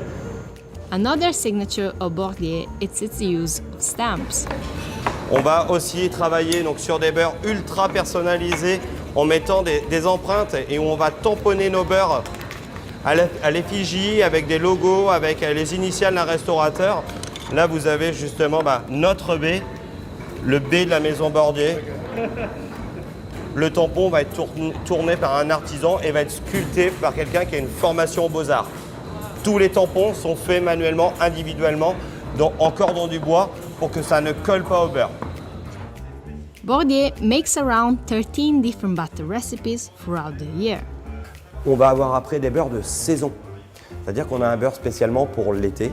Le beurre qu'on aura cet été, on est sur une recette qu'on a construite avec une tomate et du basilic. Mais après, on travaille aussi des recettes de beurre qui sont spécifiques, où on le fait que pour un client ou 2 clients. Et on va vraiment adapter le sur-mesure au sens le plus large. Some of the most popular flavors Bordier makes are seaweed butter, smoked salt butter, vanilla butter, and Espelette pepper butter. But, true to form, each of these butters can be slightly adapted depending on the request. Donc là, on peut avoir un client qui a demandé un beurre au piment d'Espelette avec un taux de piment d'Espelette, par exemple, particulier. À la dégustation, on va rechercher après l'épice. Et là, vous observez cette très jolie couleur granitée. Le piment d'Espelette va donner la couleur, le goût, l'odeur. Il n'y a aucun arôme, il n'y a pas de colorant, il n'y a rien d'autre que du beurre et du piment d'Espelette. Maison Bordier has also been busy creating new recipes, like this buckwheat-infused butter. On est vraiment sur le céréal breton par excellence et où on travaille sur un céréal qu'on a torréfié. Maintenant que notre beurre est salé, on va venir saupoudrer le sarrasin dans ce beurre demi-sel et le sarrasin va infuser et la torréfaction du sarrasin va vraiment donner toute la gourmandise à notre beurre. À peine il est déposé sur le beurre qu'on a déjà l'impression d'être dans une crêperie en Bretagne parce que là vous avez l'odeur de la galette qui apparaît et c'est un beurre qui va être très intéressant au niveau culinaire. Behind this passion is the previous owner, Jean-Yves, who retired a few years ago. And while he may no longer work in the shop, his philosophy for making a top-tier product remains a powerful tenet. Ça nous tient dans la qualité. Ça tient l'équipe et il est vrai que quand je suis arrivé à travailler avec Jean-Yves Bordier, j'avais 22 ans et où je passais plus de temps, largement plus de temps avec lui qu'avec ma propre famille. Donc on a des relations déjà en ce temps-là, comme on peut le dire, où c'est familial, où les conseils, on peut les prendre comme un conseil d'un père, d'un oncle, d'un formateur, d'un maître d'apprentissage. And at the end of the day, it's the pleasure that customers get buying the butter that motivates Bordier to continue. Ce qui va vraiment me plaire le plus, c'est de voir le sourire à la dégustation ou à la livraison d'un client, d'avoir reçu un beurre d'exception qui lui est propre, un beurre sur mesure, où on va répondre aux attentes du client en faisant des recettes spécifiques. Our next stop is Spain, which produces the world's costliest ham. Black Iberian pigs descend from wild boars and have been considered a delicacy since long before our times. In the year 77, Roman writer Pliny the Elder praised their superior quality. In 1493, when he sailed across the Atlantic for the second time, Christopher Columbus had Iberian pigs aboard his caravels. The most expensive of them all sells for 4,100 euros, which is over $4,500. But despite the high price, this ham remains a local favorite. Black Iberian pigs can be found in the southern and western regions of the Iberian Peninsula, which comprises Spain and Portugal. In Spain, Iberian ham production is confined to the provinces of Salamanca, Huelva, Córdoba, Cáceres, and Badajoz. Portugal also produces it under the name Presunto Ibérico. Spanish Iberian ham is protected by the EU's Protected Designation of Origin. The 5 Spanish provinces where it is produced are split into 4 different protected designations of origin. Out of the total production of Iberian ham, only 6% comes with a black label, indicating it's the 100% Iberian pure breed. Iberian pigs are raised in an ecosystem known as the Dehesa. Es una zona muy quebrada, mucha sierra, difícil de acceso. Animales que se criaban son muy duros, se crían con tiempo malo, con mucho frío y con las inclemencias de la sierra, pero a su vez da mucho aporte energético, mucho rendimiento. The pigs live in the wild, roaming freely in the Dehesa. Per regulations, there shouldn't be more than 2 pigs per hectare of grassland. The Dehesa is rich in olives, nuts and berries, but especially in acorns, called bellotas in Spanish, which are rich in nutrients and fatty acids, basically a superfood for pigs. El cerdo ibérico proviene directamente del jabalí, entonces son cerdos que tienen mucha más masa muscular y menos grasa. Al echar en libertad, toda esa grasa está dentro del músculo y no se queda en la parte de fuera de la carne. So after learning all about the Black Iberian pig and why it's such a special pig and different from any other breed, we are at a local company here in Cortegana, Lazo, to find out about the making process of the hams. Ham comes from the rear leg of the pig. Most companies will also cure the front leg, called paleta, and use the rest of the meat for other products, like chorizo. Lazo stores over 150,000 legs in its cellars. Some of the hams made here come from an even rarer breed of the Iberian pig, the Manchado de Jabugo, which has black patches on its skin and can only be found in the Sierra de Huelva. The pigs are killed when they're 15 months old. The hams and paletas are then buried in salt for 15 to 20 days, depending on weight. Eso es lo que hace secar la pieza y mantenerla en su conservación, que la carne no se pudra, ¿no? After salting, the process starts to gradually slow down. The legs spend about 2 months in a temperature-controlled room, then they're moved to an airy room for 6 to 9 months. Donde de una forma natural, en la Sierra de Huelva, con unas temperaturas, unas condiciones climatológicas distintas a otros sitios, de forma natural el jamón suda, la grasa se funde y hace que coja los aromas, los bouquets, los aires de la sierra. Eso transformado después pasa todo al magro, que es la carne. La carne tiene una untuosidad, tiene unas características organolépticas completamente distintas a las de otras especies y a las de otra nutrición, a la otra alimentación. The final stage of curing, and also the longest, is the one in cellars. On average, an Iberian ham needs a couple of years to reach its peak flavor, but some legs can cure for much longer. Están más o menos tiempo en función de su peso, pero 2 años, 3 años, 4 años pasan aquí.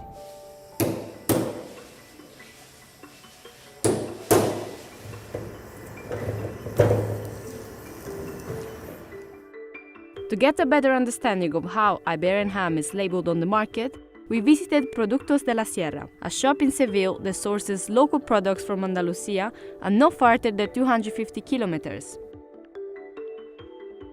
Para el jamón ibérico hay 4 tipos de calidad que son representados con 4 colores. La máxima calidad es el color negro y es el jamón 100% ibérico de bellota. Eso quiere decir que la mamá y el papá del cerdo han sido 100% ibéricos de bellota y se ha criado en libertad alimentado con bellotas. Luego, la siguiente calidad es el color rojo, que sería que la mamá es 100% ibérica, pero el papá es Duroc, que es otra raza de cerdo. Los cerdos que son criados en libertad pero no se han alimentado con bellotas es el cerdo verde, el precinto verde, que es el cebo de campo. Y luego hay otro estándar de calidad, que es el más bajo, que proviene de ganadería intensiva, que es el precinto blanco.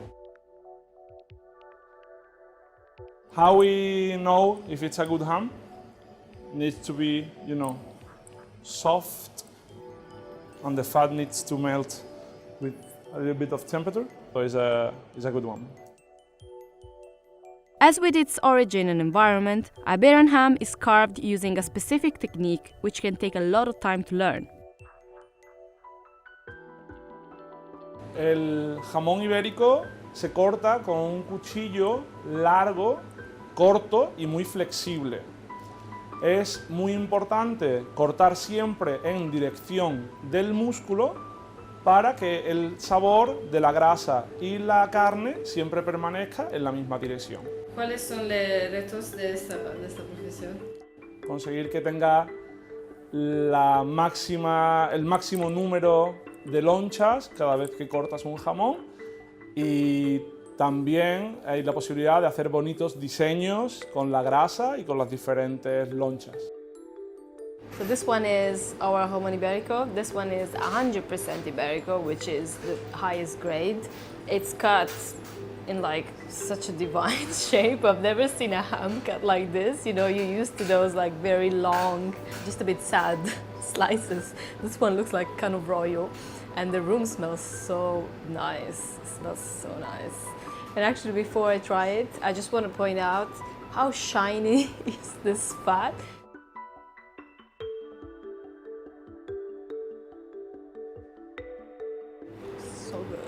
So good. I have no words, my voice is gone.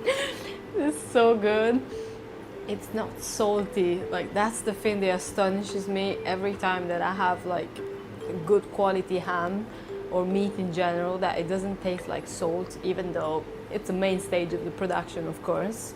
It's just nice and flavorful. Taste is nutty, like you can taste the corn in here. It really traces back to the actual pig that made this. It's really nice, and especially the fat, you should keep it. It's very nice and greasy, adds a bit more of a buttery texture, and the marbling as well, because these pigs are smaller than the usual pigs we're used to, and there is more muscles in their legs rather than fat. It's very, very tender, and it really has a different flavor compared to other hams. In Switzerland, we see how they produce authentic Swiss cheese, one of the 5 most eaten cheeses in the US. I'm actually in the village of Affoltern in Emmentaler, which is in a region just east of Bern. 80% of all Emmentaler production comes from this region, with 150 producers. And its name comes from here. There's the nearby river Emme, and Tal, meaning valley in German. In the US, it's known as Swiss cheese. Emmentaler has iconic holes in it, and it's also the world's largest cheese. Emmentaler AOP can only be produced in these regions in Switzerland. It was granted AOP protection from the EU in 2002, meaning that these areas are the protected designation of origin. But there are a few qualifications for this. The milk has to be from dairy farms no fewer than 20 kilometres away, and it must be produced using raw milk. 17,700 tonnes of Emmentaler are produced each year in this region by 150 family dairies. Cheese production started in this area over 200 years ago. It's a hilly region, so good for cattle grazing. The Emmentaler Schaukäserei show dairy was opened in 1989. The process of cheese starts at the farmer, so we need a high quality raw milk. Then we heat up the milk on 32 degrees. We put inside the bacteria, the rennet. We have to wait because the rennet make a relationship between the fat and the protein. You are cutting the curds down to a size of 4 up to 6 millimeters, and then you're heating up another time to 53 degrees. You're pumping up to the forms, and then you are pressing that for 12 hours. The cheese is pressed under hydraulic pressure for up to 12 hours. It then spends 8 weeks in the warm fermentation cellar at 22 degrees Celsius. It then goes into a storage cellar for up to 2 months before it's collected by the wholesaler. This makes a famous sweet taste and smooth texture of the cheese. The world famous holes? They're created by a reaction in the bacteria. After 1 month of storage, a strain of bacteria, Propionibacterium shermani, consumes lactic acid and releases carbon dioxide. These bubbles become trapped in the cheese rind and form holes, also known as eyes. But why are the cheeses so large? The size of Emmentaler wheels is heavily regulated, as most have a diameter of 80 to 100 centimetres.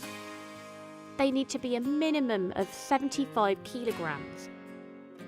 For cheese produced here, a kilogram costs 19 Swiss francs, or $19, so 1 wheel could cost over $1,900.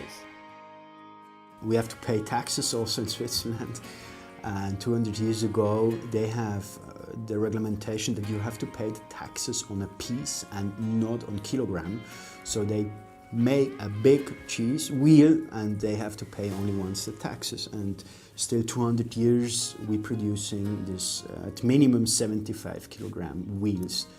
The cheese is matured into a 4-month classic, 8-month reserve, 12-month AOP extra, and the 24-month Le Roi d'Emmental. The taste of the Emmentaler AOP, it's unique. In compare two copies. It's comparing if you take a red wine and a good red wine. We visited the Schaukäserei restaurant to try the cheese. And we go for the classic, it's 4 month age. What you can see is the springy kind of rubbery texture to it. Let's give this a try. It's so much more flavoursome than other Emmentaler that I've had. It has a really full flavour to it because it's made with raw milk, not pasteurised milk that you might get in the States. It's just a very, very kind of full, rich, milky flavour that is very tasty. But how does this differ to the 12-month aged? It's a lot less kind of springy and bouncy to the touch, but that rich, nutty flavour is really starting to come through.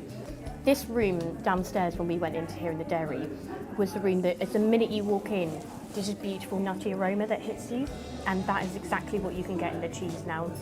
It's gone from sort of like a fruity, mild cheese to something which has this texture to it and it's very nutty.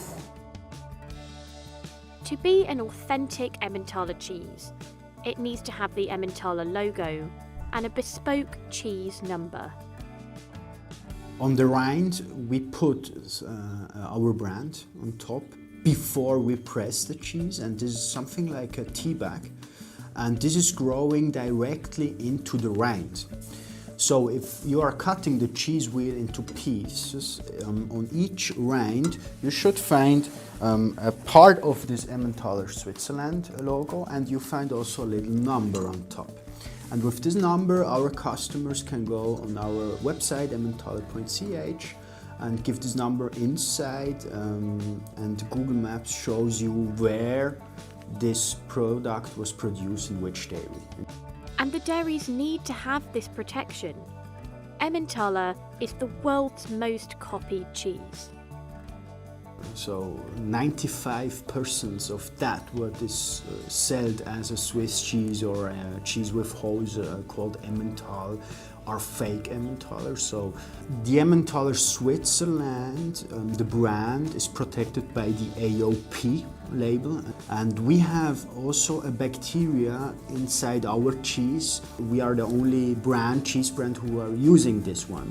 And so we can not only look on the package if it's original Emmentaler AOP, we can also analyze this product. And so these are our activities, and the brand itself, we have people who are working only for searching the origin between the copies. So it's a big work behind here.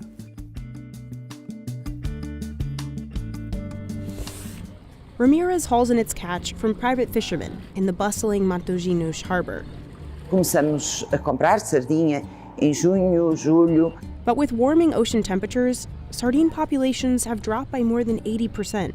It got so bad that in 2004, regulators banned fishing during the spring spawning season. In the years that followed, the government shortened the entire fishing season to just 6 months and set a fishing quota. Last year, fishermen caught only 30,000 tons. Compare that to the 1980s, when they hauled in over 100,000 tons a year. It's caused recent sardine prices to double. During the season, the fish arrive fresh at the factory and go directly to get cleaned. We know that the good quality of sardine, for example, is the summertime. And during this time, we intensify the activity to do as much as possible. But to keep producing year-round when fishing's banned, Ramirez introduced this freezing system in 2015. First, the fish go into a brine for 30 minutes, and then into the freezer, held at about 0 degrees Fahrenheit. Fatima's in charge of quality control and food safety. E se tivéssemos só sardinha, teríamos capacidade para cerca de 200,000 toneladas de sardinha. They'll remain in the freezer for up to 6 months, but Fatima says it doesn't affect the fish much because sardines are naturally so fatty. At 4 p.m., workers pull the fish out of the freezer so they can defrost overnight. Cerca das 7 da manhã, as primeiras pessoas a chegar retiram as paletes da sardinha. From here on out, the defrosted fish go through the same machines as the fresh ones. It removes the head and cuts off the tail. Temos que ter sardinhas grandes, bem gordas, para que a camisa saia de forma fácil, sem estragar a sardinha. This used to all be done by hand, but this machine has tripled the speed of guts removal. Mas pelo menos uma vez por dia vem uma empresa que retira tudo o que são as vísceras, as cabeças, para fazer comida para animal. But some of the products, like the fillets, are too delicate for the machines. Workers on these specialty lines still hand-cut them, using century-old techniques. Depois as senhoras vão pondo dentro das latas. Once packed, they add on a lid and group them into batches. E depois sim, vão para o cozedor. They get cooked for 30 minutes, first in hot steam and then dry heat.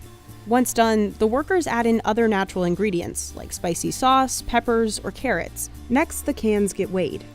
Then this machine splashes in a bit of either water, tomato sauce, or olive oil. Depois entra numa máquina que se chama cravadeira, leva ao tampo e é fechada. The cans drop into baskets in this pool of recycled rainwater. Workers then push the cans into this sterilizing machine to kill off any bacteria on the outside. É aí sim que nos vai a longevidade da conserva. In theory, one can of fish could last for more than a decade.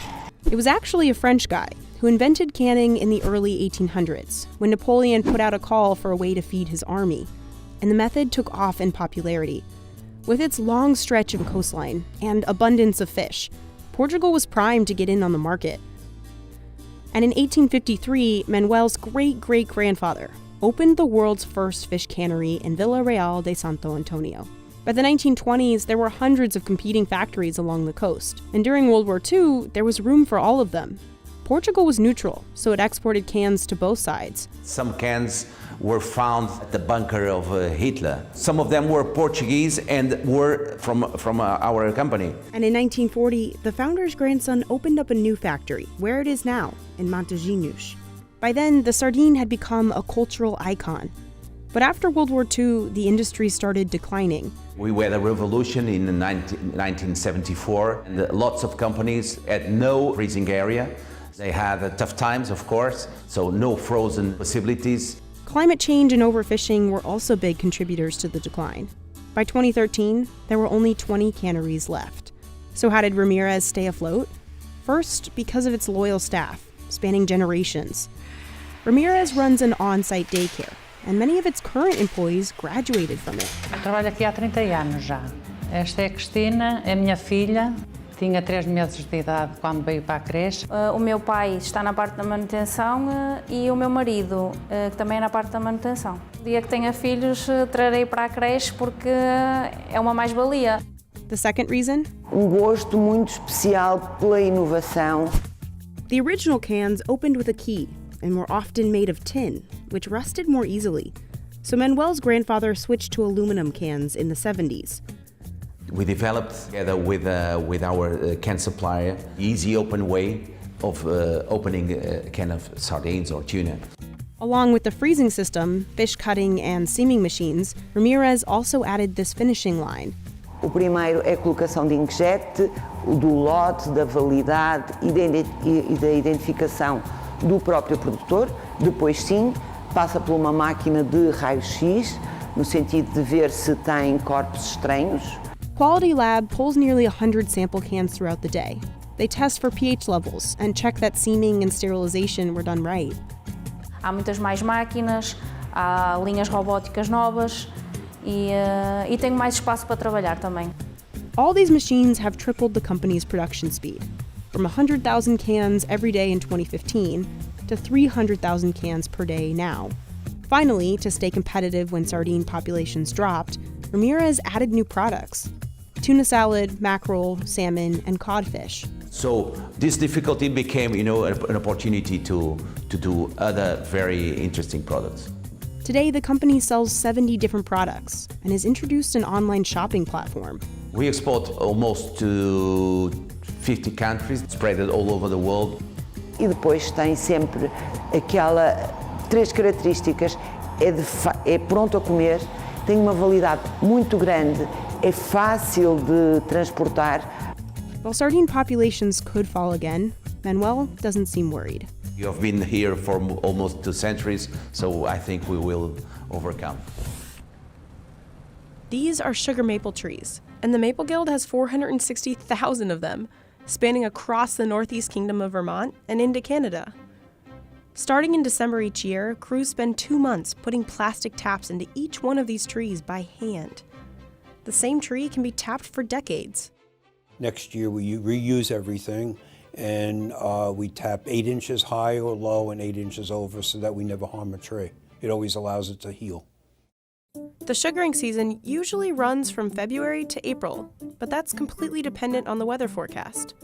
Obviously, when the weather cooperates and when Mother Nature gives us sap to pull, and that's when the temperature is above freezing during the day and below freezing at night, that's when the sap runs.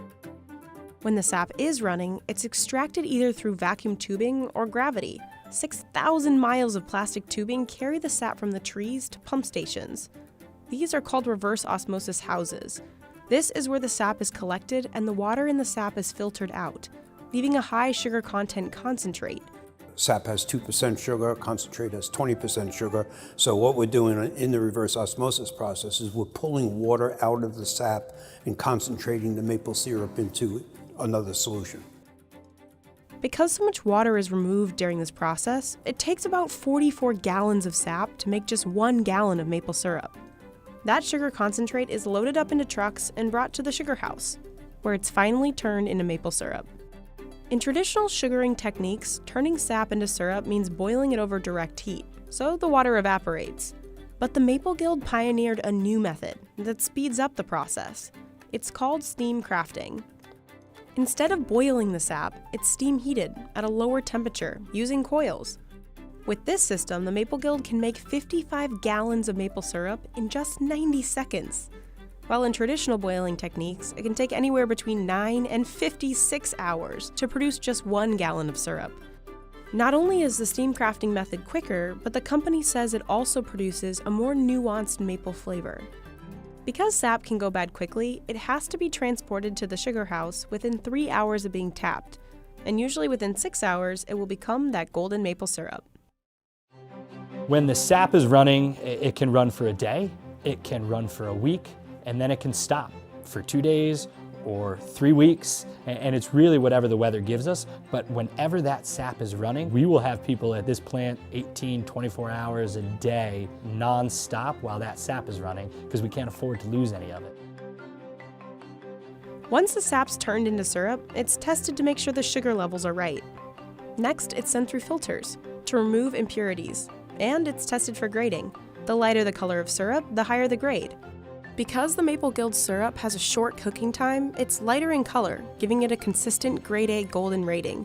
The golden syrup is then pumped into stainless steel barrels, where it's stored until it's time to be bottled up. Each bottle is filled, capped, cleaned, and labeled by hand here. The company expects to fill over 1 million bottles this year. The Maple Guild is vertically integrated, meaning it owns every step of this process, from tree to table. The maple industry has been stagnant for decades upon decades upon decades. It's all small farmers doing their own thing on their own property, selling to the big agglomerators, and those guys making syrup, mostly private label, some branded, and selling it out to the industry until we came along. And we're a vertically integrated, we own the trees right through the manufacturing, very capital intensive, which is probably the barriers to entry for anybody else to do this. In the last 5 years, the maple syrup industry has undergone somewhat of a revolution, and at the forefront are companies like the Maple Guild. Canada has historically dominated this market, producing 70% of the world's maple syrup. And while it still owns the top spot, the US is gaining ground. United States production has doubled in the last decade, rising from 1.9 million gallons produced in 2008 to 4.16 million in 2018. And leading the charge is Vermont. Dubbed the maple syrup capital of the US, the tiny state produces 40% of the maple syrup in the entire United States. In fact, Vermont's production has grown 254% since 2000. So the market was set for a large-scale production, but no one in the Vermont maple industry had taken on the unconventional sugaring model, until the Maple Guild. it entered the scene as demand was taking off. Breweries across the state had started using maple syrup in their products. Overseas interest in pure maple syrup had spiked, and Americans on a health food kick were turning to maple syrup as a natural alternative to refined sugar. And the Maple Guild is still riding that wave, selling branded products across 50 states and infusing its syrups with flavors like coffee, pumpkin spice, and bourbon. You got original, vanilla, bourbon, coffee, and salted caramel. It smells like the woods, which is where it came from. It tastes like sugar. I'm in. And while it all depends on what Mother Nature gives them, the Maple Guild does have an annual production goal. Our goals are 150 to 200,000 gallons of maple syrup we'd be okay with. The company's not only bottling it up as syrup, but using it in about 17 other maple-based products. First, there's the maple butter. Maple syrup is cooked down and then poured into this mixer until it becomes a luscious cream. That stuff is cooked and jarred by hand and then hits the assembly line to be capped and labeled. This is what I've been waiting for this whole time.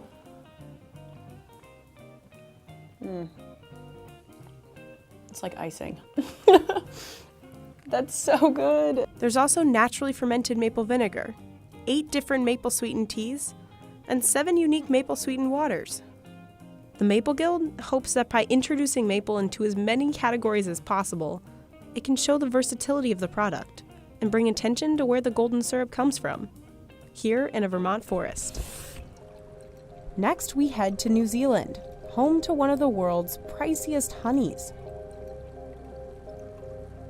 Manuka honey is known for being earthier, richer, and more viscous than many other honeys. It comes from the nectar of the flower Leptospermum sciparium, also known as Manuka, which is only native to New Zealand. And Manuka, in fact, is a Maori word. The fact that it comes from New Zealand, that gives it a premium just to start with, because the bee travels up to about 6 kilometres to collect this honey. And so this honey is representative of the environment, and that environment is of New Zealand, Aotearoa. The plant itself and the honey is very, very rare. Out of all the honeys in the world, it probably represents 1% of all the world honeys. It's difficult to harvest. It's only a 2 to 6 week harvesting period, and the flower is only open for 12 days. And in New Zealand we have wind and we have rain and all the rest of it. So there's a lot of luck involved in getting the bee, or a lot of effort from the beekeeper. And for some years there is no honey production for some beekeepers. And we have to go to the big extent also of using helicopters to collect this honey. Although Manuka bushes can also be found in Australia, New Zealand accounts for almost all of the world's production, with exports worth $204 million and expected to quadruple to $800 million by 2028. New Zealand's honey is protected by a quality standard that safeguards Manuka's special properties. This honey is an expensive honey, and anything that is expensive, people will try and copy. People will try and mimic, or people will try and cheat. So a lot of the cost here isn't actually in the protection of it, or the research, so we know it's unique, we know it's from New Zealand. We can identify it. We've put labs around the world to be able to do this identification. The New Zealand government has set up a standard to say what is Manuka honey. So, how does the grading system work, and what exactly are you looking for in Manuka honey? We spoke to Dr. Adrian Charlton from Fairer Science, a lab in the north of England where Manuka honey is tested to identify its unique compounds. As standard, we will test for 3 compounds. Dihydroxyacetone, which is known as DHA, methyl glyoxal, known as MgO, and hydroxymethylfurfural, HMF. These are the basic tests that we would undertake to make sure that Manuka honey contains the antimicrobial characteristics that the consumer would expect. We can detect them, but we can also measure the concentration of them, and that's done using UV light to detect at a particular wavelength the individual compounds. Each compound has slightly different properties. But because of the issues in the past with potential fraud, there's a suite of other tests, including tests for compounds such as leptosperin, which is a marker that's unique to the nectar of Leptospermum sciparium. We can trace then the honey back to its botanical origin, the plant that it came from. When you pick up a jar of Manuka honey, the markers can be confusing. So how do you know that it's the real deal? So in some cases they're labelling for the concentration of a compound, so MgO 300 would indicate 300 milligrams of methyl glyoxal in that particular pot of honey per kilogram, to NPA, which is non-peroxide activity. Now that's related to the methyl glyoxal concentration, but it's a more direct measure of the antimicrobial activity of the honey. Other marks, such as UMF, are quality mark, that if you can see a particular stamp on a product that it's been tested and assured to a certain standard, so that's different to actually labelling it with the concentration of a particular compound. Another factor that's driving up the price is the use of Manuka honey in health and beauty products. Its antibacterial and anti-inflammatory properties are said to soothe and nourish the skin. And it's also said to help with blemishes and acne. But is that really the case? There's been a number of studies that have tried to determine the health benefits of Manuka honey, and there are some very positive results, and certainly in terms of antimicrobial activity we can show that Manuka honey has antimicrobial activity in the laboratory. Those clinical trials over a long period of time have not been undertaken as of yet, but there are lots of reports that indicate that Manuka honey has benefits, but as yet unproven. So the jury's still out on Manuka's medicinal properties, but that hasn't stopped its popularity, and Manuka honey is serious business. The prices and demand for the honey are so high that the New Zealand police have received hundreds of reports of beehives or honey being stolen, and even reports of bees being poisoned. So if you do manage to get your hands on a jar, does it actually taste different from normal honey? Oh my god, that is delicious. The flavour is really strong. It's very thick compared to normal honey. It's got a kind of chestnutty flavour. It's not as sweet as usual honey. It's really smooth. And the taste is pretty similar to what I'm used to. The texture is really interesting. It's very, very thick, almost like creamy. Is Manuka honey really worth 100 times more than other honey? That's for you to judge. But what's for certain is that no other honey in the world is so rare and unique that it needs to pass by a lab before being sold. Oda is the oldest tofu factory in America. And at this shop, they're slicing up 3,000 pounds of it a day. And that's Jason, a former pro baseball player who took over Oda 3 years ago. Jason learned how to hand mold tofu the traditional Japanese way, from the original owners. It is very cheap to just buy a machine and just push buttons and out comes a block of tofu. But to actually handcraft it, it is definitely a lost art. But because of a growing tofu industry and a spike in soybean prices, Jason is juggling tradition with demand. I put in 11 and 12-hour days, 6 days a week, so does my mom. We visited the Portland factory to see how Jason's turning buckets of beans into this. Welcome to Oda Tofu. I get here at 2:30 in the morning, Monday through Saturday, make tofu and start the day. The night before, workers pull out giant bags of soybeans sourced from Iowa. And they're dried soybeans, so they are very hard. You could hardly break it with a hammer. And we soak them the night before, then they become really soft. It takes 10 hours of soaking. Depending on the temperature of the outside, we tend to soak them longer if it's colder or shorter if it's hotter. We want that pure white in the soybeans. Yeah, these are still pretty good. Cooks transfer the soft soybeans to one of 2 grinders. We grind the soybeans, make a slush. Then we put it into our cookers, which cook to about 100 degrees Celsius. Then the mixture flows through a giant pipe into a filtering bag in the pressing machine. This machine squeezes out the soy milk. The milk comes out the other end and drops into another filter. So we double filter it to get as pure of soy milk as we can. Okay, this is hot. What's left is a byproduct called okara, basically the leftover bits from the beans like the shells. So this nylon that catches the rest of the okara. People use it in baking recipes and stuff like that. But also we give it to farmers to feed their cows and pigs. Some of the soy milk gets bottled by hand. It's sold across Portland, but the rest gets turned into tofu. Our tofu is made out of 3 ingredients: soybeans, water, and coagulant. The mixture first gets a splash of coagulant. So we use our nigari, traditional Japanese coagulant. We can adjust the amount of coagulant that we use to make the firmness that we want. I will actually make a firm, so I'm gonna add some more coagulant because it could be separated from the curds in the water a little bit more. It's kind of like making cheese, right? Like in cheese, the coagulant separates the whey, or liquid, from the proteins, which clump up into curds. That takes about 15 minutes.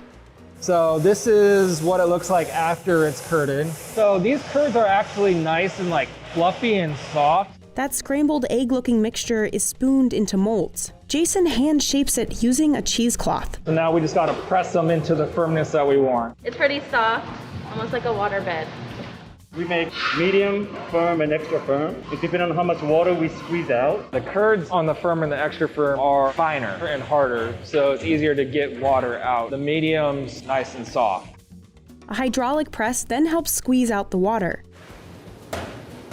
After it's pressed, Jason carefully flips the tofu into a giant bath. He slices it along the lines from the molds. Tofu headed to restaurants is placed in buckets.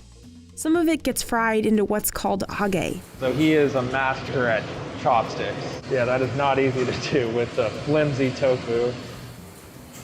Blocks bound for stores get fished from the water and put in boxes. From soaked soybeans to the final product, probably about an hour. Everything else is really controlled by hand. Although tofu originates from China, using nigari to coagulate is uniquely Japanese. Oda's recipe and hand molding techniques come from Japan and date back to the founding of the company. So Oda Tofu started in 1911. Saizo Oda immigrated to Portland from Okayama, Japan.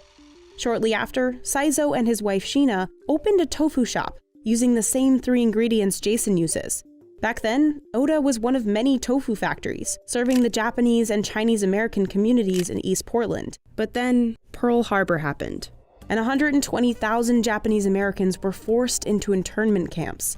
Sheena and Saizo were sent to a camp in Idaho. There, Saizo died a year after arriving. In the 3 years of internment, all Japanese-owned tofu shops were closed. Many were seized, looted, or sold off. But the Oda's landlord honored their lease. And when Sheena returned to Portland alone in 1945, the shop and all its equipment was waiting for her. That they came back and wanted to start the company again shows testament to the Ota family for wanting to do that, and then also the customers that wanted to buy the tofu and really kept the business alive. Jason bought the business from Sheena's grandson, Ko, and his wife Eileen in 2019. Because I heard that they were closing, and I thought it would be such a shame that a business like this would close their doors, especially with all their history. Ko Ota and Eileen Ota really taught me everything there is to know about making tofu. This is their equipment. I inherited all of this. Jason's continued the handmade Oda tradition. There's a reason why people or businesses don't make tofu the way that we do right now. Long hours, hard work. Everything that has to do with tofu, I am involved with the whole entire process. You are the tofu genius. Yeah, I feel like I am the tofu master now. Because Jason's production process is slower, it's hard to compete with big factories, mass manufacturing tofu. All they have to do is push a button and out comes tofu. From the soaked beans to packaging to pressing, everything is very automated. It is very different than our process. Really, I mean, that's what we're competing against because they're low cost. And the competition is getting harder as soybean prices soar. China is usually one of America's biggest soybean buyers, but in 2019, tariffs on soybeans cornered China out of the market. It helped prices for our soybeans go down because the demand wasn't there. But when tariffs were dropped in 2021, China re-entered the market, scooping up soybeans and causing prices to skyrocket. Soybean prices haven't been this high in 7 years. Soybean prices have gone up drastically, 40% in the past couple months. So I've had to increase pricing. And I think every tofu manufacturer had to increase pricing. You just can't eat that much of the cost. But Jason's customers don't seem bothered. We don't mind to spend more because we want high quality food. We do business with them 20 years and the customers love it. We can never change to other brands. To keep up with competition and supply costs, Jason has made small changes. First, he redesigned the package. Then he bought that packaging machine. He also launched Oda on social media. And his strategy has worked, attracting new young restaurant owners, like Chef Tai. He's gotten a lot of buzz for his sandos, made with Oda tofu. I'm from Japan. When I had their tofu, I feel like I was in Japan. So I'm gonna make miso tofu katsu, which is vegan. They're catchy for Instagram, people love it. Jason now sells Oda tofu and soy milk in over 150 restaurants around Portland. We are making about 80% more. And tofu is expected to keep getting more popular.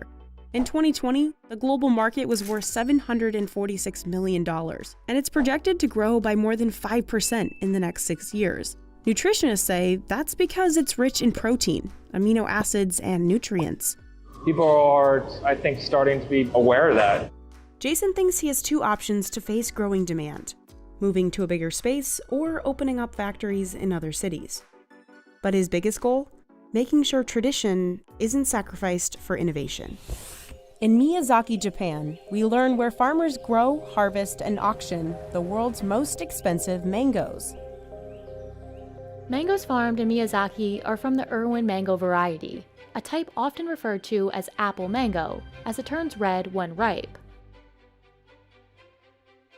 Irwin mangoes are actually pretty common and are also grown in other parts of the world and sold at much lower prices. This is because the exclusivity of Taiyo no Tamago is not tied to which type of mango it is, but rather to the care it receives. In order to generate buzz at the auction, a mango needs bees. To increase their odds of success, farmers like Takuya usually rent bees during the flowering season. These are flowering mango plants. Bees play a crucial role in the pollination of the plants, as without them, mangoes would not grow as big as desired.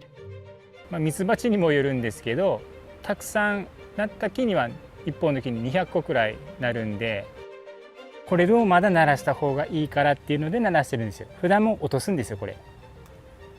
だからマンゴー農家としてはこれ作るようじゃダメなんですね。ミツバチが交配しない場合はこういう小さい実になるんですね。もうこれ以上大きくはならないんですよ。If a plant keeps flowering as the farmer wants, it can survive as long as 35 years. Takuya's plants are 20 years old. However, even if bees do pollinate the plants, it doesn't necessarily mean that all mangoes will qualify as Taiyo no Tamago this season. Only those that are in good shape, visibly contain pits, and are in good position will be given a chance. To successfully grow one, everything in the greenhouse needs to run smoothly. Temperature must be constant, the room ventilated, the air dehumidified, and the mangoes protected from gravity. When everything else is in place, Takuya's priority becomes the sunshine. 太陽の光が当たることによって実の色も赤い鮮やかになりますし、糖度も上がるんですね。やっぱり日陰にあると実の色も悪いですし、糖度も低くなっちゃうんで、やっぱり太陽の光はどうしても大事ですね。If a mango slumps into the shade, Takuya will tie it with a string to bring it back up.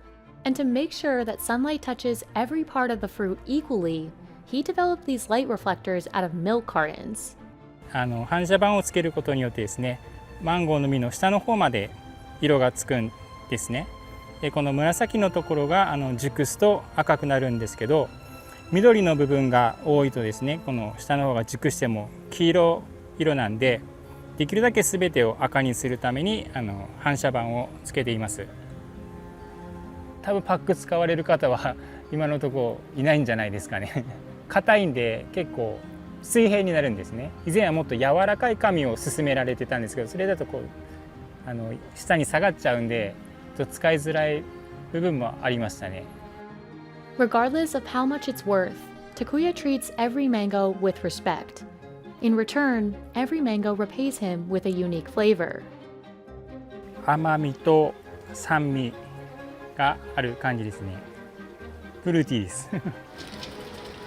表面に傷が入ってますし、赤みも下の方まで入ってないんで、これは太陽の卵にはならないと思います。Takuya has been growing mangoes for 16 years, a craft he learned from his father.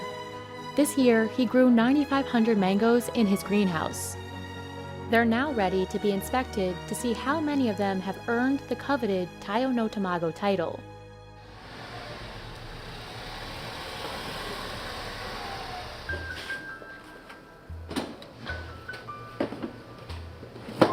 The first inspection is done by human eye. Inspectors closely analyze each mango's appearance to ensure they are red all throughout, with no hints of green at the bottom. Then, a machine sorts them according to sugar content, weight, and size. それから糖度が15度以上と重量が 350g 以上、規格で言いますと 2L 以上の基準をクリアしたものだけが太陽の卵になります。These inspections sort the mangoes into 5 grades, 2 of which are Taiyo no Tamago. 木にもよりますけど、年間でだいたいよくて 13% から 15% 程度の発生率ということですので、だいたい約全体の1割がシーズンとして太陽の卵になりますので、結構割合としては少ない方なのかなと思います。The mangoes will now make their way to Miyazaki Central Wholesale Market for the auction. All the care and hard work that Takuya and other farmers in the prefecture put into their fruit are leading up to this very moment.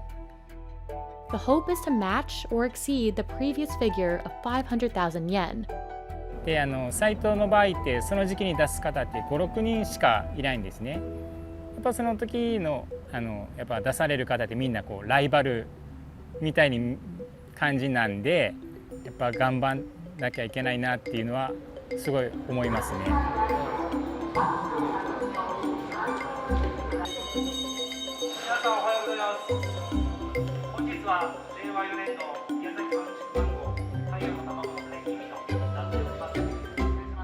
The auction has officially begun at the Miyazaki Central Wholesale Market.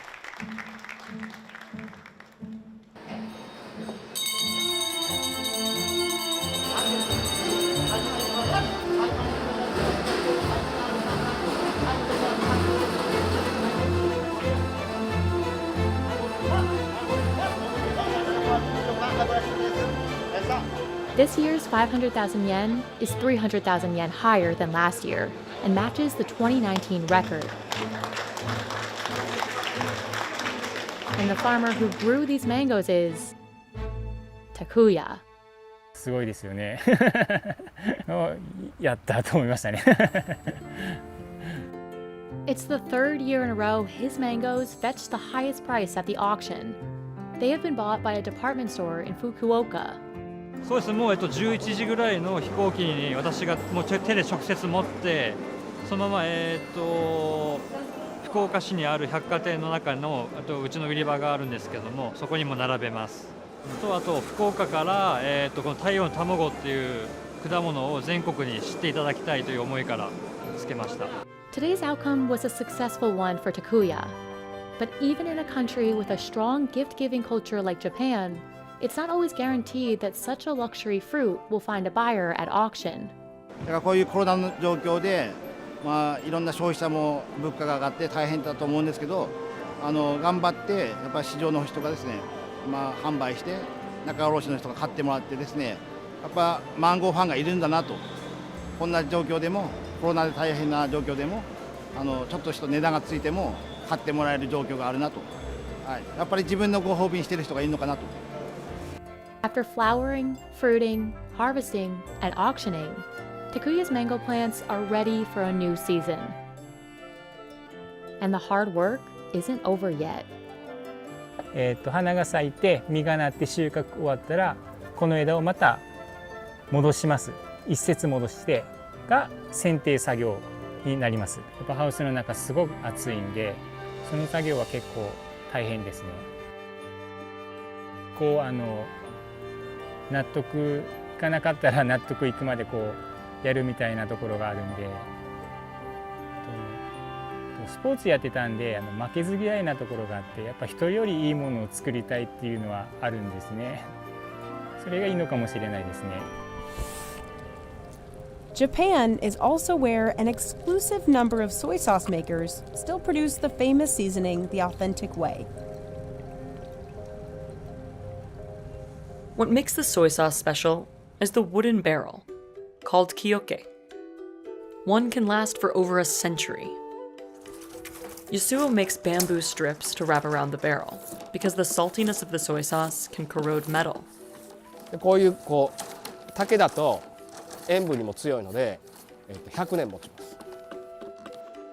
It takes at least 3 people to assemble one barrel. But not many do this anymore. After modern machinery took over the market, almost all kioke makers in Japan went out of business. So Yasuo learned to make his own. ここから今からきれいにします。きれいにお化粧する感じですね。 Before these barrels are put to use, crushed wheat and steamed soybeans are mixed with koji, the fungus that will kickstart the fermentation process. This giant vat regulates temperature so the fungus can grow. After 2 days, the mixture goes to the Moromi house. This is where the wooden barrels help create the breeding ground for the bacteria. お醤油を発酵させる菌の住処になるんですよ。 Over 1 ton of the soybean mixture fills each barrel, along with salt water. While Yasuo and his team stir, the soybeans bump up against each other and create tiny tears so that other bacteria can get in and start to break them down. The workers pump air into the barrel to make the aerobic yeast more active. Even though Yasuo says the microbes do most of the work, his part of the job is still demanding. 大変体力的にきついです。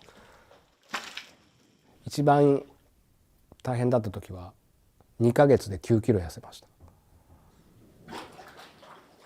これ大変やなと思ってもおもろいなと思うと。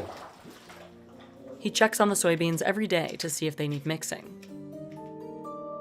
And based on their scent and appearance, he can tell where they are in the process. 私の経験上うちの場合最初リンゴの香りがするんですよ。その次にバナナの香りがする。The soybeans will ferment here for at least a year and a half. Yasuo has 87 barrels in different phases. He believes a good barrel is one that will outlive him.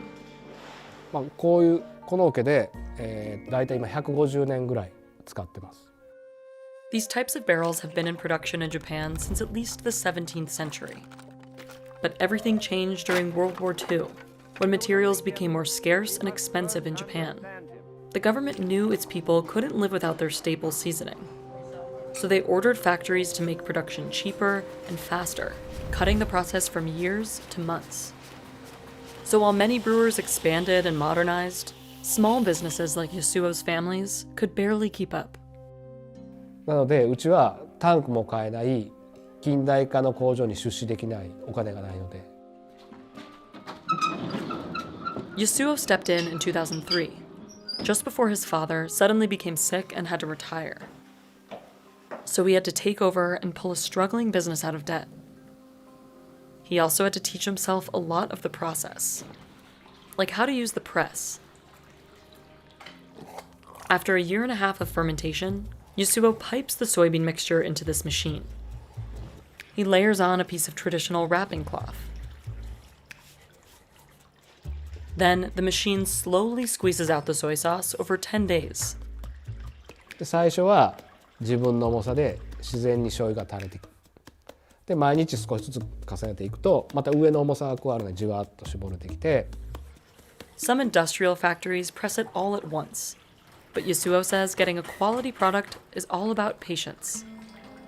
After this stage, some of the soy sauce goes back into the barrel with more soybeans and wheat for 2 more years to make Yasuo's main product, saishikomi, a darker, stronger tasting soy sauce. When the microbes have enough time to naturally ferment the soybeans, it gives the soy sauce a sweeter aftertaste. Some industrial brands mimic this by adding sweeteners. でうちのお醤油の場合は、無添加で何も入ってないですけど、最初若干塩味がきますけど、あとじわーっとね塩味が消えて甘みになるんです。That balanced umami flavor is what chefs like Hitoshi Kishimoto are after. He's been running his restaurant Koyomi in Shotoshima for 5 years. For almost every dish, he cooks with naturally fermented soy sauce, including Yasuo's brand. その時の熱意っていうのが多分味にも栄えてる反映してるなと思って、で今回はだいたい5種類のお醤油を使ってそのバランスを取ります。それを組み合わせることで一つのものができるというのがすごく面白い味付けになると思うので、この場合はとても大切にしています。日本人にとって醤油というのがとても身近で親しみやすい昔からの馴染みの味だということがなくなってもらっては困るし。In order for traditional soy sauce to continue, barrel production needs to keep up. That's why Yasuo holds barrel making workshops every year. うちで職人を育成する。で、世界中の人たちに本物を味わってもらう。He sells his authentic soy sauce to people all over the world. A bottle goes for $35 on Amazon, around triple the price of a commercial alternative. でもやっぱりこう本当に美味しい清家で作ったお醤油がゼロになるって本物がなくなることじゃないですか。For Yasuo, passing down the legacy of barrel-aged soy sauce is part of his life's mission. 私駅伝だと思ってるんですよ。この蔵と桶とこの金の生態系と次の息子の代に渡すのが私の仕事。孫やひ孫が袴に来た時にあのじいさん何言い出したか桶作るって言ったから俺ら桶も作れるし醤油も作れるなって言ったら嬉しいでしょ。だからやるんですよ。これが伊藤牧場の、サーロインです。月齢は、40ヶ月のサーロインですので。Hiroki Ito is a third-generation Matsusaka Wagyu farmer. On his farm in Tsu, Mie Prefecture, you will find only virgin female cows. It's the primary requirement for any of the 80 Matsusaka Wagyu farms here in the Mie Prefecture.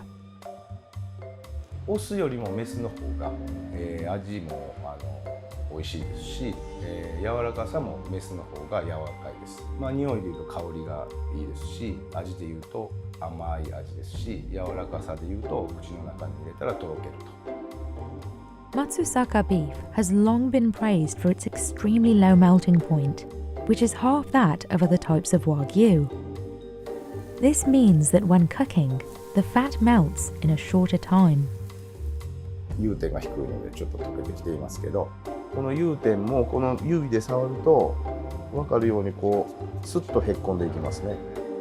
融点が低いと滑るんですよ。こういう光っとるように手もね滑ります。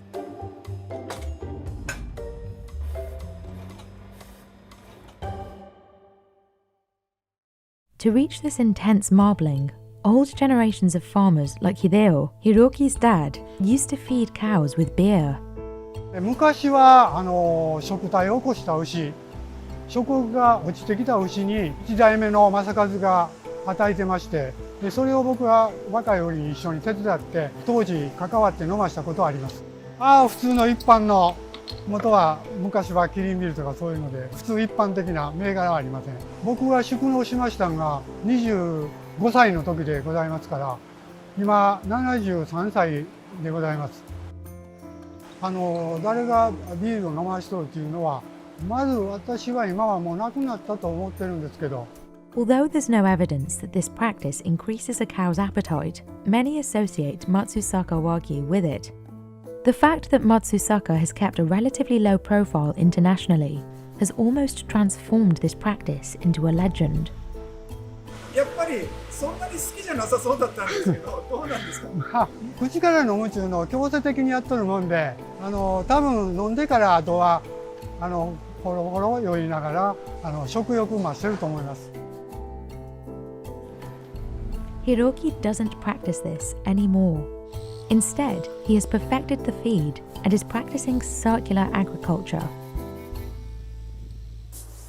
そしてそこから取れたお米から取れる稲わらです。胃の中を整える役割で最初にこのわらは食べさせます。この後、濃厚飼料を与えます。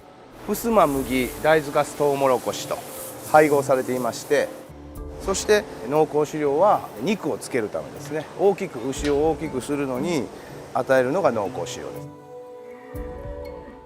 The cost of feed is an important factor that drives the prices up. To reach that soft marbling, Matsusaka cows need to eat a lot. They also need to eat for a much longer time than other cows. 1.5 倍ぐらいはかかっています。Matsusaka cows are raised for 30 to 32 months, 6 months longer than other Japanese black cattle. Everything adds up over time for Hiroki. The costs of feeding, temperature control, air circulation, and cleaning the enclosures regularly to avoid flies. 100万で子牛を仕入れたら、そこから肥育で100万円経費がかかりますので、200万円かかっているということになります。Farmers here call this raising period fattening. For the first 3 to 4 months, cattle eat grass to develop a strong digestive system. This is called the belly creation period. Then comes the finishing period, where cattle gradually switch to concentrated feed and rice straw to fatten up. Hiroki is now experimenting with even longer periods of fattening, raising his cattle from 35 up to 40 months. But raising cows for such a long time can also be dangerous for Hiroki, as a cow could get sick and die. その長期肥育をしている間に当然牛の寿命というのがありますから、肥育期間が長いと当然人間でも一緒ですが、病気になったり、食欲不振になったり、あと体幹の温度が感じにくくなったりと。でやっぱ長期肥育というのはいろんな面で体に負担がかかってしまいます。A cow at the end of its fattening period is a true treasure. Every year, Matsusaka cows get auctioned off and one gets crowned Queen of Matsusaka. While the highest ever price for one of these cows was 50 million yen in 2002, this auction has never really seen a low price, averaging around 20 million yen. Events like the auction have also fostered another legend, that farmers in Matsusaka massage their cows with alcohol. This time, it is not to improve their appetite, but their appearance. うちはその生体の予選会で通った牛だけやります。生体の外から見る優勝を競う牛については必ずそういう掃除をしてきれいに出さなあかんっていうことやもんで、けどもうちの牧場は清めとしてやります。はい、こうするとこういう形になってド派手に見せたいもの。ビールよかはやられてる方の方が多いと思います。It's not just adult cows that cost a lot. Calves can be very expensive. この子牛は約100万ぐらいです。Hiroki doesn't raise his cattle from birth. At 10 months old, calves are also sold at auctions throughout Japan. Hiroki spends almost half of his time at work buying calves, and he's very demanding. まずは、顔を見ます。そして額が広い眉間といいますかね、額が広い牛は口が大きいので餌も食い込みもいいということで、あと角も綺麗な角を整っとる牛をまず見まして、その次に後ろから、お尻の方を見て尻尾の上がり下がりとか、体格とか、全体的にしっかりした肥育できる牛を選びます。この子牛は抜群に最高級の BMS12 が私の中ではもう確定しています。BMS12 is the highest marbling grade for Wagyu in Japan. The more intense the marbling, the higher the price. For customers in Tokyo, 100 grams of sirloin costs 10,000 yen, but that's still much less than what Parisians are paying at Mariac Anea, where the same cut is sold at 360 euros. The most premium cut, tenderloin, sells for 5,000 euros per kilogram. Comme on a bien respecté la température, le melting point c'est très bon. Dès que j'ai j'ai mis dans ma bouche, ça fond directement. Donc comme on a la chaleur naturelle de la bouche, donc ça aide à atteindre la température qu'on a besoin. Donc ça prend secondes. C'est pas ma première fois de goûter ça, mais chaque fois que je goûte, j'ai rien à dire. The Paris restaurant was the first to successfully export Matsusaka Wagyu out of Japan and include it on its menu. Its most expensive tasting menu costs €520. Matsusaka Wagyu is heavily regulated. To include Matsusaka beef on the menu, the restaurant had to follow strict rules. The Paris restaurant needed to apply for a license, which took a year to be accredited. To maintain it, the restaurant needs to have a high rating on Google Maps, and there can't be another restaurant serving Matsusaka Wagyu within an 840-meter radius. As of 2023, Hiroki has shipped only 3 cows to Maria Canea. Due to this limited supply, the €520 menu with Ito Ranch's premium tenderloin is served to only 1 table per day. This exclusivity is set to get a little bit looser. In the last 10 years, Japan has been a major importer of US beef, importing an average of $1.83 billion a year. Meanwhile, millions worth of Wagyu made the opposite journey as it reached international fame. A decline in tourism after the COVID-19 outbreak and a change in consumer behaviour toward cheaper meats exacerbated this. And now, Japanese cattle farmers are looking outside the country's borders. The export quota for Matsusaka has jumped from 24 in 2022 to 700 in 2024. Of those, it's the most premium cuts that are exported, going to high-end restaurants like Maria Canea in Paris. This is pushing farmers who want to ship abroad to bet on those lucrative but dangerous long fattening periods. 45ヶ月と、私も初めに世界初この45ヶ月で出すっていうのは生まれた。People across the Andes have been eating quinoa way before it hit the shelves at gourmet markets.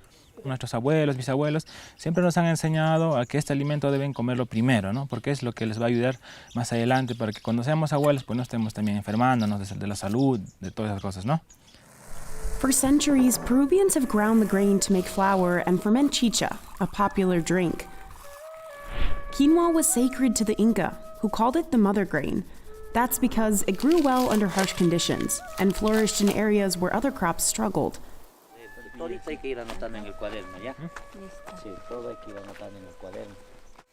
The grain has adapted as weather patterns have changed in recent years, but growing it is still a struggle. Nos ha empezado un poco a rotar el tiempo de cosecha, ¿no? El tiempo de siembra ya no es en el mismo tiempo, ¿no? Ignacio is one of around 68,000 quinoa producers in Peru. He's been out in the fields with his family since he was just 10 years old. Yo era menor de edad todavía, no podía trabajar así como al nivel que trabajo ahora, ¿no? Y tampoco poco a poco iba entendiendo, ¿no? Cómo se hacía el sembrío, todo, ¿no? The season to plant quinoa starts at the end of the summer. Workers gather early in the morning, and they pass around handfuls of coca leaves. Then they call to Pachamama, or Mother Earth, to help them get the job done quickly.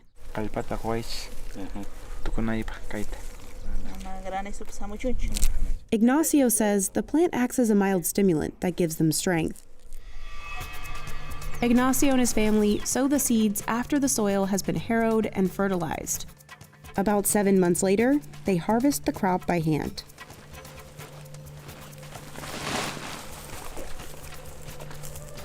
Y se pone a secar al sol.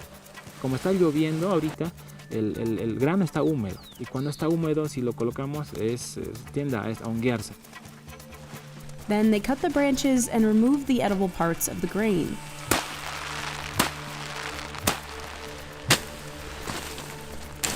El trabajo de la cosecha de la quinoa es cansado, sí, es cansado.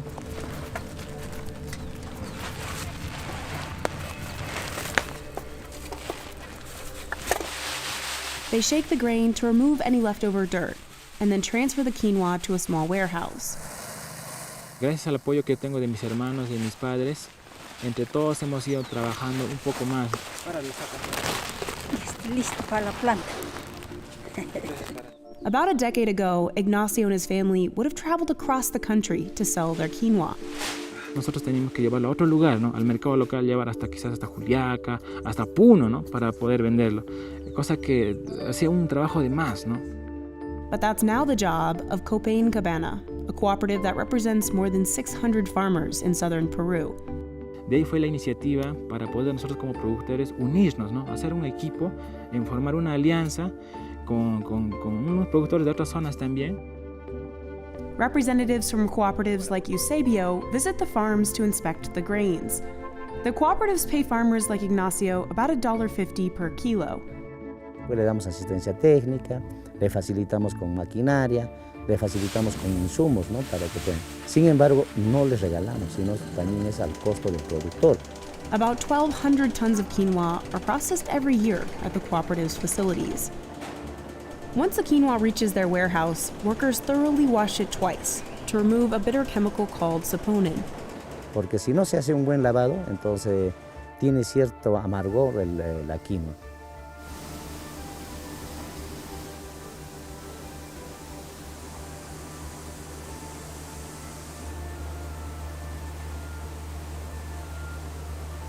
They split the quinoa into categories, remove any impurities, and then package it. It'll make its way overseas. The cooperative says it exports to the US, the European Union, and Japan. In the US, the product has become increasingly popular. America imports about a third of all the world's quinoa. But it wasn't always this way. Quinoa used to be mostly unknown outside of the Andes. El precio era muy barato. La gente no quería quinoa. But it all began to change in 2009, when the Peruvian government started establishing free trade agreements. It became easier for companies to export to the US and beyond. Over the next few years, commerce between Peru and the US reportedly boomed. Word spread about the nutritious superfood that was gluten-free and high in protein. This was when stuff like the keto diet were taking off, and there was this conventional wisdom that, hey, look, among all of those grains that you can be eating, quinoa probably packs the strongest punch in terms of protein. The United Nations even declared 2013 the International Year of Quinoa to celebrate the ancestral practices of the Andean people. Basically, shining a big, bright spotlight on quinoa as something that people should consume for their health, and that really led to the whole thing. The average price of quinoa in Peru almost doubled between 2012 and 2014. And it wasn't just producers who benefited. The rise in quinoa sales helped locals who didn't even work with the crop. There was probably some kind of trickle-down effect in the economy where the quinoa price rise led to the people who were selling it being significantly better off and spending some of those funds on the economy. In 2011, almost 80% of the country's quinoa was produced in the region of Puno.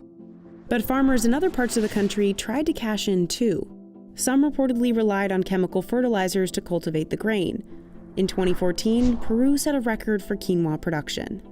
But trouble lay ahead for Peruvian farmers.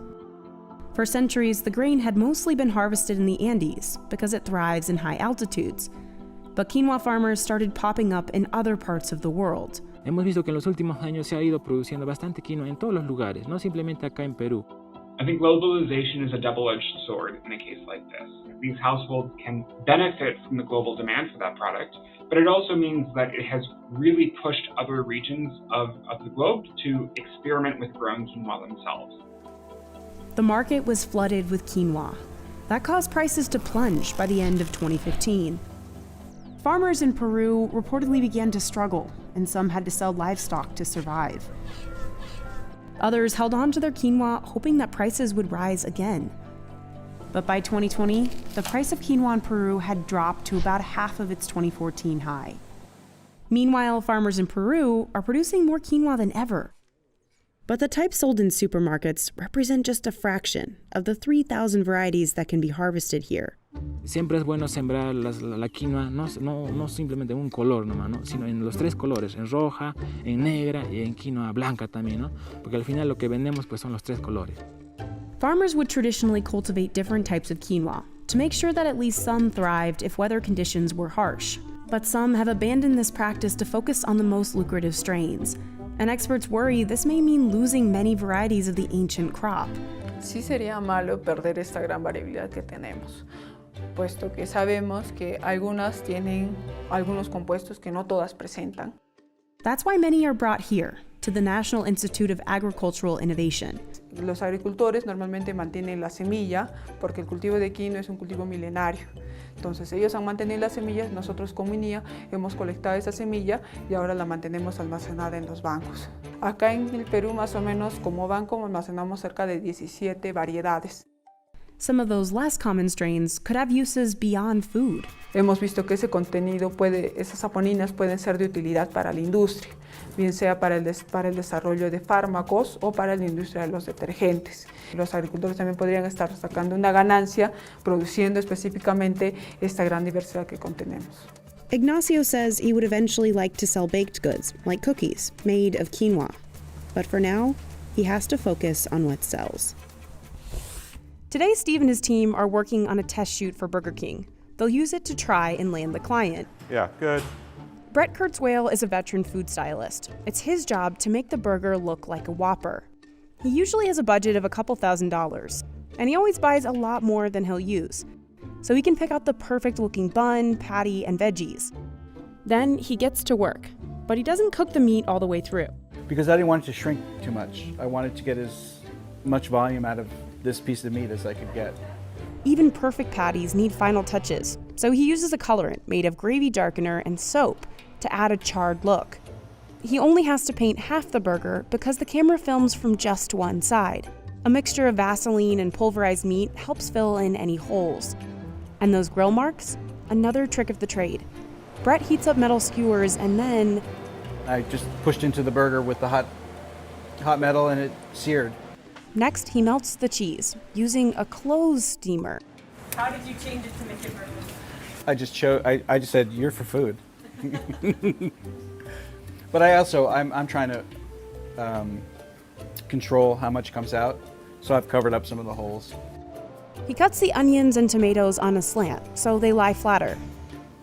I think you would have been a really good surgeon in another life. Well, yeah, my mother would have been happier. Some other tricks? Denture cream to hold up ingredients. For condensation on cans, we'll use glycerin. Yeah, not that much. Too far.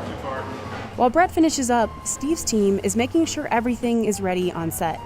The trickiest part is combining what the client wants in the commercial with what's technologically possible. They have no idea about engineering. Yeah, they're just like, robots are cool. We want a robot. But since today he's working on a test shoot, he just has to implement his own vision. I'll be one of those people that wears the protection. Then he turns to master rigger Matthew Huber. He says half the time he has to build the rigs completely from scratch.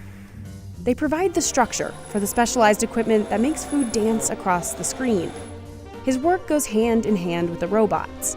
The robot obviously is a hugely complicated and expensive thing that's used for a lot of what we do. But if you only just need a straight line movement pulling back, it's easier to set up a simple machine that just does a single type of movement. Like these air pistons he uses to launch food. Or these catapults. To save on buying new parts, he uses a lot of the same base pieces. It's like Legos, you just put stuff together, take it apart, do something different with it the next time. So we've used a lot of these pieces probably hundreds of times. Meanwhile, Paula Andreas Ramirez is finalizing the set, from the tables to the ketchup bottles off to the side. I want it to feel real. So if it's blank, it won't feel like it's a real commercial kitchen. Every inch visible to the camera matters. So Paula's team built this tile wall just for this shoot. But they said it still felt empty. So we just added these two floating shelves up there. We planned for something and then we just have to be ready for the unexpected. Her typical props budget is $40,000 a shoot. but she can pull a lot from her personal collection. This has been 20 years of collecting. And this is like Salvation Army, garage sales, years and years of hoarding. I always like to have extra. So if you're shooting, an example, a glass of soda, I need to have at least 6 of the same glasses for quick changes if they're scratched, because it's video. So it's a little bit, one breaks, exactly. So when that burger arrives, it's game time. I gotta go on set. Yay, burger. Now it's a race against the clock. Get the tomatoes too, right? Angle feels right. Can we melt the cheese a little more so you gotta get a little heat in there? Go ahead and roll camera. And push in a little bit closer. All right, good. Today they have custom-built water-cooled lights that don't torch the food.